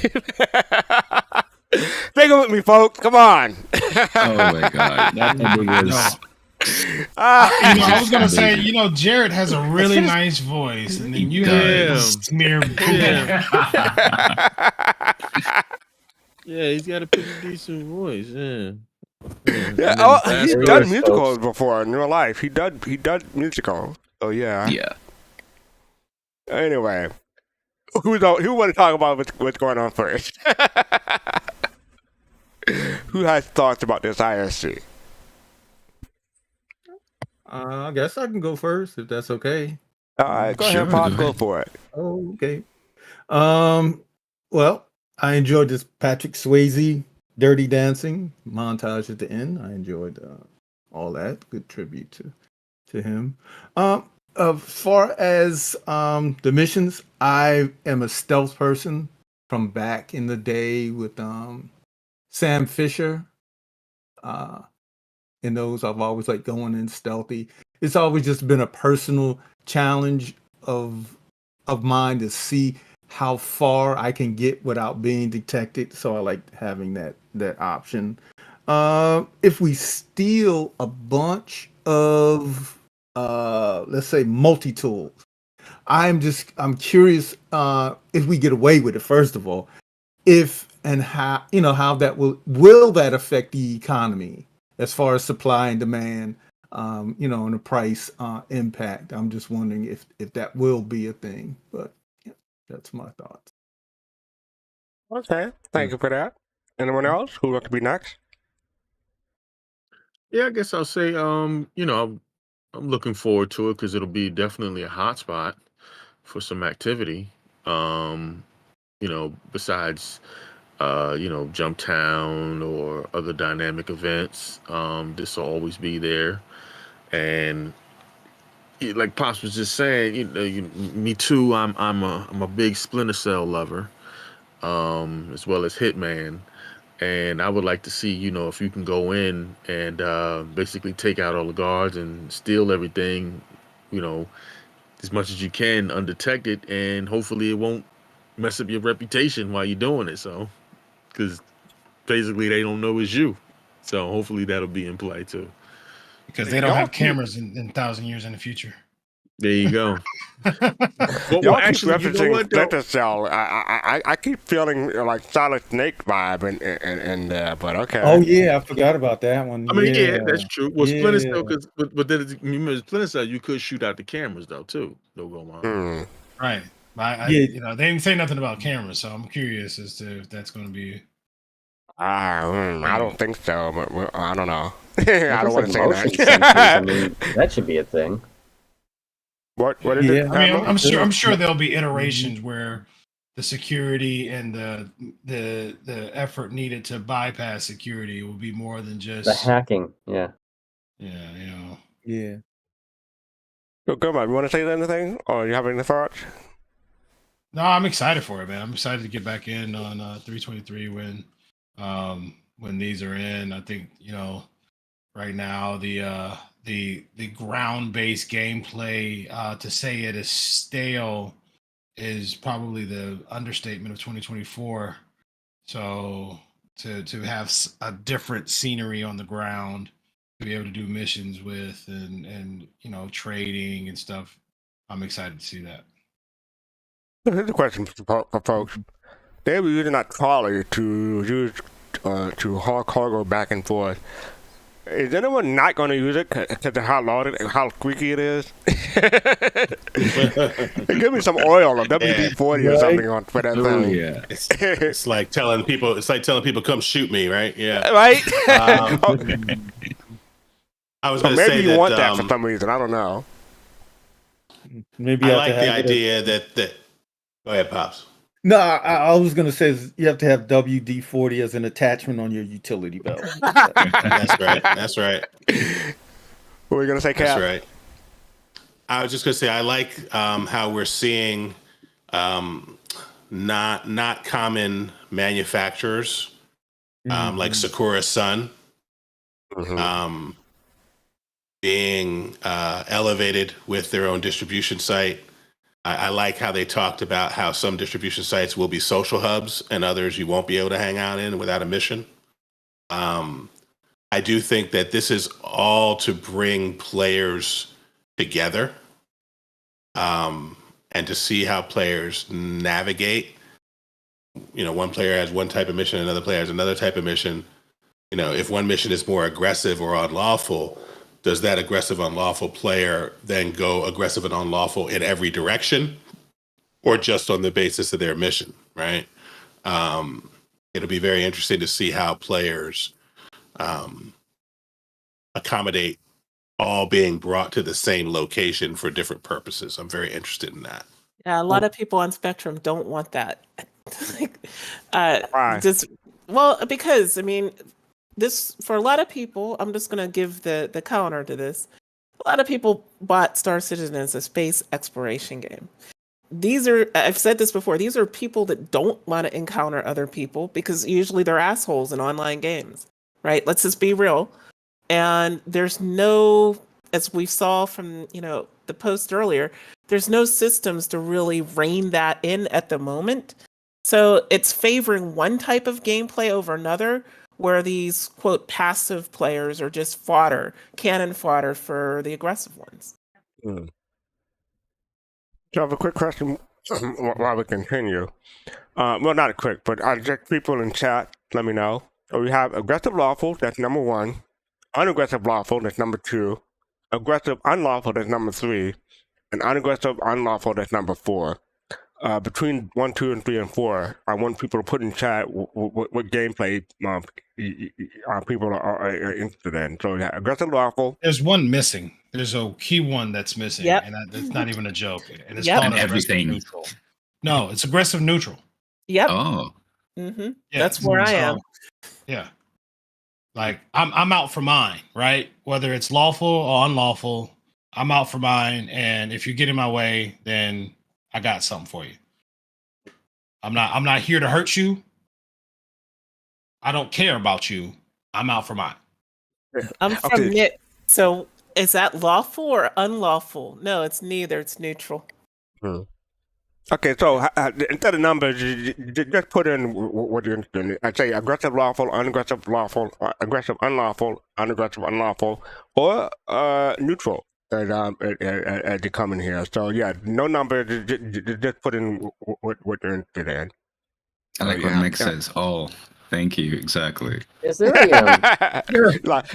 living facilities here? I know they have like admin facilities. They said Habs. Yeah. So I think I forget who mentioned it here, but on the bottom left of the screen, you'll see where they changed the HUD, and it says HD, so Hurston Dynamics, I'm assuming, and it's like yellow or red in these cases. So I imagine that's your affiliation, or what's that stupid thing called? The hostility? No. That's Reputation? where your reputation is going to be. Yeah, So if it's but like HD red, they probably don't like you. So if I'm yeah, the a reputation HD hostility. green, can I just like spawn? See, I would just like to spawn there if I'm HD green, because if I'm using that facility to kind of do a lot of cargo, I'd be like, hey, I just like to, I'll rent a place for 500,000 a week or a month or whatever, and there's, and be able to do that. I think that'd be really nice. If my reputation is high, I think I should be able to do that. If there's living facilities. Yo-Yo Mix said, whatever makes me money. Booyah. And it needs to be like a Starbucks type place. So I remember a long time ago, what they said is that when their target was to finish-ish off the main landing zones, and then they'll start, of course, they'll go back and there will be multiple landing zones. So my guess is, of course, not in T23, but perhaps these distribution centers may be a means of supporting HAB spawns in some way. When they talked about HABs, I actually thought that it may have NPCs there for those steal missions or assassination missions and such. But nothing stops them from making use of these distribution centers for other means, or using it as inspiration for other landing zones as well, where HABs are a thing. Oh, I thought that was interesting. I'm probably unaggressive. Whether it's lawful or unlawful, most likely lawful, but unaggressive for me. We'll see. I'm usually lawful unless one of you guys end up pulling me into something that's unlawful, and I'm like, okay, whatever. Got no choice. Yeah, I can see that. Like, what are you guys doing? Oh God, I gotta worry about crime stats. Jesus, God Almighty. You get pulled into it. But before we move on, I do have one question. They seem to be really excited about bug spray. Rage! I'm not sure what that's about. We'll see. Anyway, hey, there's no ban. I checked. There's no ban. You're lucky. Anyway, so I wanted to point out one, like two small, well, actually three things. So I don't know if FC can pause and go to specifically 934. Yeah, I can. Okay, cool. That frame there, because there was some good few things there that compared to, for example, the HUD that on the bottom left that Admiral had identified, where at some points we're seeing the reputation hostility bar. Well, I'm guessing that's because we're seeing the different colors in certain clips, and other points we're seeing different widgets within the same places. So compared to, for example, what we have now, it seems as though either the HUD is dynamic depending on the situation, where a widget's location is going to be replaced by another one. So that's what I'm assuming. And we're also getting directional indicators of when we're hit. I don't think that's in the game yet. So if you're at any place where armistice isn't a thing and you get hit right now, you don't know where the hit is coming from. I know that may affect some persons in terms of the gamification, but right now you don't know, and you just get instantly popped and you die. But now, if you get sniped or so, at least you have some kind of indication of where it's coming from to take cover, etc. Then at the top right, at 934, we have like a quest, like right there. That quest indicator to show what the current quest is. So that was really cool to see as well. So at least you'll get an idea of what the next objective is without having to go into the Moby class and check it, during hostility what you're supposed to be doing. Well, let me ask you a question. This might be a hot topic, but then again, No, I'm making a quick hot topic, but go ahead. But do you think that is hand-holding? I don't think so, because when it comes to at least FPS conflict and such, I like to have some kind of flow. And, when it comes to breaking the engagement or having to check the Moby glass, yeah, maybe in like, non-hostile situation, sure, you can do that. But when it comes to these kinds of environments, I prefer to, see things on the spot so that I don't break that flow. And when you play, a lot of FPS games and having to check the menu or having to go into something, it kind of breaks the flow sometimes, especially when it's high intensity and it's really, really climatic, Mm-hmm. May I ask a question? Is that okay? No, yeah. Go ahead before FC says something. Okay. No, on the right hand side, when they're in the HUD, there is that the directional? Because I'm seeing where's the directional at? I didn't see it. And so the directional on the right hand side with the number. So it's like a red looking indicator right in front of you. It looks like an arc Oh when yeah, you're hit. Yeah. right. Yeah, I'm talking about navigation though. Oh, right. Yeah. So we have the Yeah. compass on the very top, and then on the left and right, that that's what it's pitch, at? I think. Because I'm trying to figure out what is that on the right. That's Yeah, that's So probably the right is pitch. your ammo. So the right bottom is oh, your that's ammo. what The that. bottom. Oh, okay. Yeah. That's what I was curious. Okay, thanks. Yeah. Yeah. Thanks, bro. Karami. Karate. Sorry about that. No problem. No, All right. I'm So sorry. we do have to move on because we're running late. But yeah, so that is ISC distribution allocution. I keep almost saying allocation, but it's allocution. So yeah. I All would right. So we say have real quick our. that it looks like the FPS has our own signals. Like we're putting off signals like EM and all that stuff. So I don't know if people saw that, but that's all I wanted to say. We are moving on to our Machinima. I tried to find something that had music that we could play. This one didn't have anything in the description, so hopefully it is okay. I like the music that was in it, by the way. But yeah, this is from FatBird. Emergency landing leads to unexpected friend. Star Citizen cinematic. This is 8 minutes long, so let's check it out. Come on. Alert. Eject. So, you might be wondering what happened. What should have been a casual cruise turned into something interesting. How did I end up here? And here? And also here? Well, let's wind it back to earlier in the day. 1, 2, 3. Every once in a while, it's nice to take a step back, give your ship a once-over, bring it out for a casual weekend cruise. There's nothing like the smell of quantum fuel in the morning, the warmth of the engines, and the hum of your power plant. Back on Earth, they call me a bit of a car guy. Power plant looks good, QT drive is in great shape, shield generator looks great too. But cooler's giving me some odd readouts. I don't think it'll give me too much trouble on this short run. I'll have Matic with me trailing in the Mantis in case anything goes wrong anyways. So, what's the plan? The C1 and the Mantis are the stars today. And just like any ship enthusiast loves to do, we're going to take them for a spin and get as much beautiful footage as we can. If you've tuned in before, welcome back. And if you're new here... My name is FatBird, and today, we're going to go on a little journey to the Hurston countryside.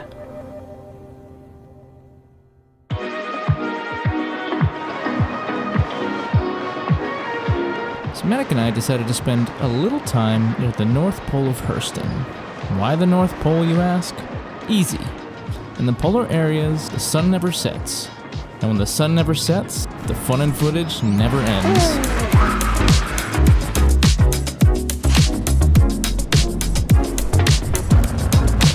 Shot bearing 065. 065. We got this way. One of the most important things to keep in mind when you're out filming and flying is communication. Even in the vastness of space, and in this case, the wide open terrain, you'd be amazed at how quickly you can bump into each other.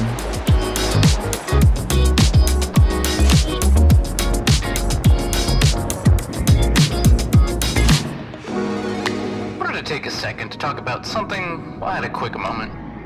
While I can grab my camera, attach it to any part of my ship, and get all the cool angles I want, none of that will ever compare to having talented friends along your side to get you even more epic footage.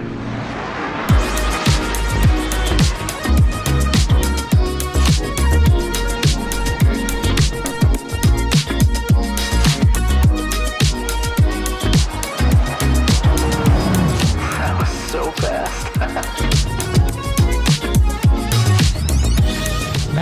head out soon, so I wanted to make a quick stop at Maker's Point to enjoy the sunset before we went our separate ways.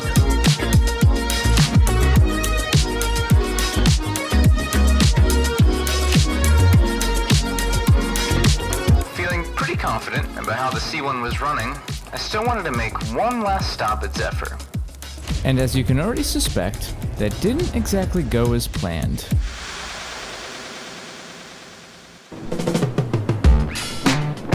You know, Hurston gets a bad rap sometimes, and rightfully so. But you can't deny the beauty it sometimes has. Failure. Hang on a sec. Hot. Fuel system Shit. too hot. Alert. I need to find a landing spot Cooling quick. System. Engine off. Oh, Come on. Just give me just a little bit more. Eject. Oh, thank you. Alert. Front crash Okay. close. Alright, I get it, computer. Give me a second. Align ship. Alright. Here we go. Easy does it.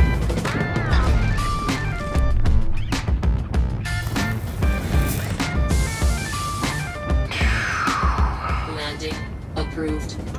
No, you're a comedian now, huh? Thanks, computer. Coramor is down, of course. Zephyr isn't too far from here.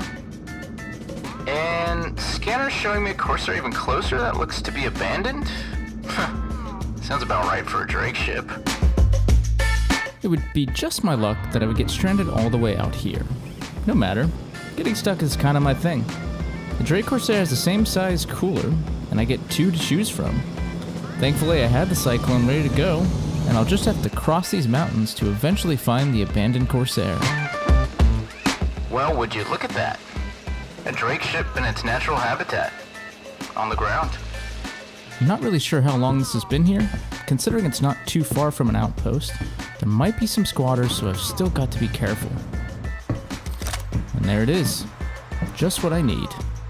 Hey, stop right there. Ah, shit. Damn, squatters. What do you mean? I'm not a squatter, this is my ship. Your ship? You're telling me you own this thing? That's embarrassing. Hey, watch yourself! Don't you care that I'm the one that has a gun pointed at you right now? Okay, fair enough. All I need is this part and I'll be out of your hair. How's that sound? I guess, but only if you can get me to Lorville and help me with something that I have to do there. Are you really gonna try and save this thing? Come on, man, what's wrong with you? So, I decided to help Cozy with this mission in exchange for his cooler. I'll skip over the long drive back to my ship. Mind getting the door for me?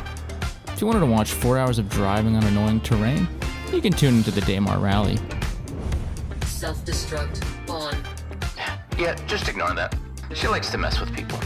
The cooler worked, and we were on our way to Lorville. Cozy was able to meet with his contact and proceed with the mission. I don't know, some bougie suit guy with a weird name. Hello, Seemed important, I guess. I'm Constantine Hurst. Anyways, we went to a bunker to retrieve a lockbox, shoot some bad guys, and finally grab a snack at Everest Harbor. Just when I thought the day was winding down, we bumped into another of Cozy's friends. Well, hey there. Nice to meet you, FatBird. Hey. With the 3 of us together, Cozy had one last proposition.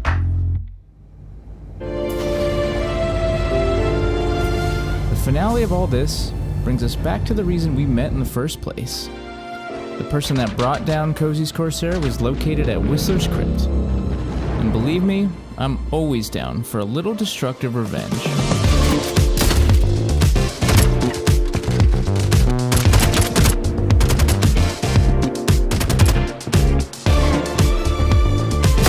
I think our guy might be hiding in here. Can you cover the door and have Kalani do another pass just to make sure that the air is clear? Yep, we'll keep it locked down out here.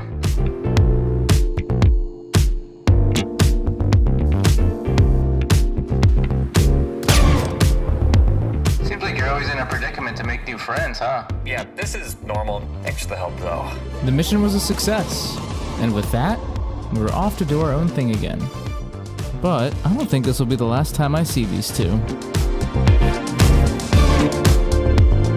The moral of the story?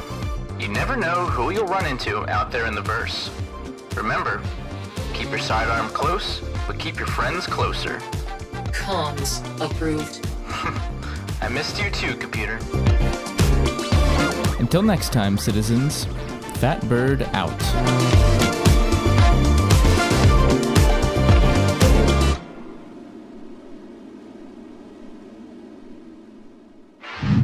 Come on. Alert.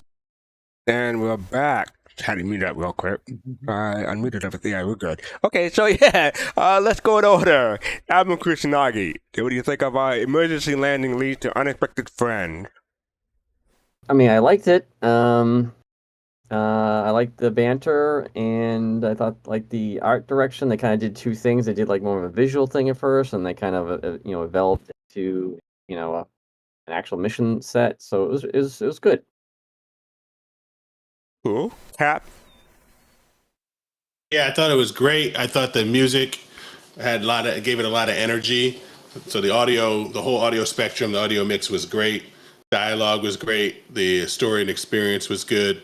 The computer reminded me of a more subtle version of the computer that ran the Millennium Falcon and Solo. Lots of fun. So I enjoyed it a lot. I give it a solid 8.56 out of 10. Okay, thank you. Pitch Space? Yeah, same. Great choice of music. Good storyline. Good production quality. That's it. Yeah, and if you're interested in FatBird other project, just go and click the link and go to the page. They have other stuff. Tactical Mindset said, I like this video, well produced and intelligent, clever script. Only aspect they dislike was how quickly the engine failed after the emergency notification. I think there should be more lead time to address the overheat temp alarm. All right, thank you for that. GoMap. They did a good job. I like, the storytelling was cool. It started out, it's kind of just as a informative video, kind of like a commercial, and then kind of just I like how it transitioned into a denouement at the end. They did a good job. Good video, and yeah, the music was really good to keep it lively. Well, man, how many times I can tell you I'm not good with big words? Denouement, really? The people that understand, and don't. People that don't need to go buy a damn dictionary. Omar said he ain't explaining himself tonight. He said what he said. Denouement. Yeah, right. Jade. Yeah, so I don't know how I follow that up, but like he just needs the mic drop moment for real. But yeah, I agree with everybody. The music was on point. I felt that sort of like, it's something that if you were to take it out, you would totally miss it, which means it was really good. Yeah, I like the shots that they got. Some of these were not easy to get. The story was well developed. The dialogue was good. Use of environments, they've gone to the new derelict settlements, 2 of them. Yeah, all of this was good. I'd like to see more of their work, and I'm going to probably look after this is over, look at more of their work. That's all. Cool. I'm going to come to Kalrati last, but Poppin' Face? Yeah, what everybody else said. My attitude is that I need the soundtrack. So yeah, I really enjoyed the soundtrack to it. The disco elements and the gangster vibe in the beginning. Yeah. Very well. Very, very entertaining video. All right, before I get to my thoughts, Kalrati? They painted a beautiful picture of unexpected outcomes that players of how players actually make friends in the verse, and this typically happens in MMOs and sandboxes, etc. So it was nice to see how it was a crafted, mirrored representation of that. So it was quite entertaining on how they actually represented that, and props to them. I definitely subscribed to see more. Yeah, we might have to show more in the future, depending on how much trouble I get in for playing playing allowing the music to go through. I'm hoping we're okay because I didn't see anything in the description, like I said, but hopefully we'll find out. Yeah. But yeah, so yeah, we're still live on YouTube, so far so good. My thoughts were I love the computer dialogue with the computer. I thought that was cool. The landing shot with him crash landing or emergency landing, I thought that was well done. I like the joke about the natural habitat of the great ship that was this thing here, and this whole thing seemed like a day in the life of this guy and his friend. So I thought that was cool. I'm looking forward to seeing more, showing more. But yeah. So this is Emergency Landing Leads to Unexpected Friends, starts in cinematic by FatBird. Came out February 6, 2024, so almost brand new. See, fastcart, Star Citizen Machinima is like the MCU now, in that there's a lot out there, and the Star Citizen environment allows it to be high quality. So when something's got to stand out now, we've seen a lot of these. When you say MCU, like it makes me think of a team up like the Avengers, like EE Studios coming together with a shared universe. It is a shared universe, but yeah, it seems like a whole lot of content creators ought to come together and make one. I don't know how they would do that. Well, no, I say all that to say that I think you do a good job of curating stuff that stands out amongst the noise. There's a lot of stuff out there. So this was another good job. Another good job. Thank you. All right, thank you. I didn't pick up on that. My bad. But thank you for that. All right. We are at the end of our show. We're only 15 minutes over, so that's not too bad. But let me get to the end and take care of this stuff. Here we go. So, Kalrati, you want to talk about Saturday?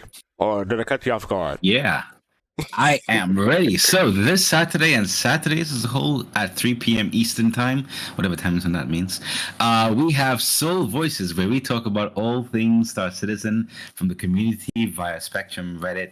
So we've had a lot of interesting information that's come across this week, and definitely look forward to hearing what Griff has to say, what anybody, including yourself, would like to say in terms of voicing your opinions, because everyone is welcome to talk about it on Soul Voices. And of course, right after Soul Voices, we have Podcast Saturday, where we follow it up with the Astro Pub at 6 p.m. Eastern, and of course, subsequently 9 p.m. Eastern with Relay. So that Saturday, the marathon is there. Lots of great topics, lots of good discussion points. So tune in from 3 p.m. Eastern. You won't want to miss that. Thank you for that.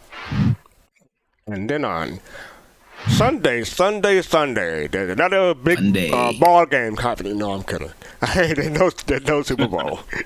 There's something going on with it. You can't afford to miss the commercials. No, I'm kidding. There's nothing going on as far as I know this weekend. But yeah, so on Sunday, we are having a show called Making It Real. And I don't know if Griffin meant this. Hopefully you're watching. But when I saw the title, I immediately thought of the Jets. Make It Real. I don't know if you meant it that way. Just let me know later on if that was the reference. But yes, Making It Real is talking about props, talent coins, language, posters, and we'll be joined by guests Angry PC Tech, Stars Up Grim, and Victoria. So check that out. 8 p.m. Eastern. 2 a.m. UTC this coming Sunday, February 18th. Should be cool. Also tomorrow, Flights of Rhythm tomorrow, 2100 on the People's Radio, UTC. And you can catch me last week from Capping Table. That should be on the After Pub's YouTube channel. So if you want to become a Soul Bro, Soul Citizen, Soulmate, Soul Citizen membership, have the privileges. The join button below on YouTube. I want to say thank you for everyone for joining us. Allocution, Captain Furious One, Twister Face, Gomab, Jade, Hopping Space, and Kalrati for being a co-host again. And thank you everyone in the chat for hanging out and communicating with us. It's been fun. You want to follow us on social media with Soul Citizen with an S on in everywhere. You want to support us, you can buy merchandise. You can follow us on Patreon. on, and make sure you hit like, subscribe, and follow depending on what platform you're on, and hit the notification bell so you can know when we go live. We are gonna raid Mr. Jinxie. Mr. Jinxie, send them our love. And with that, peace, love, and soul.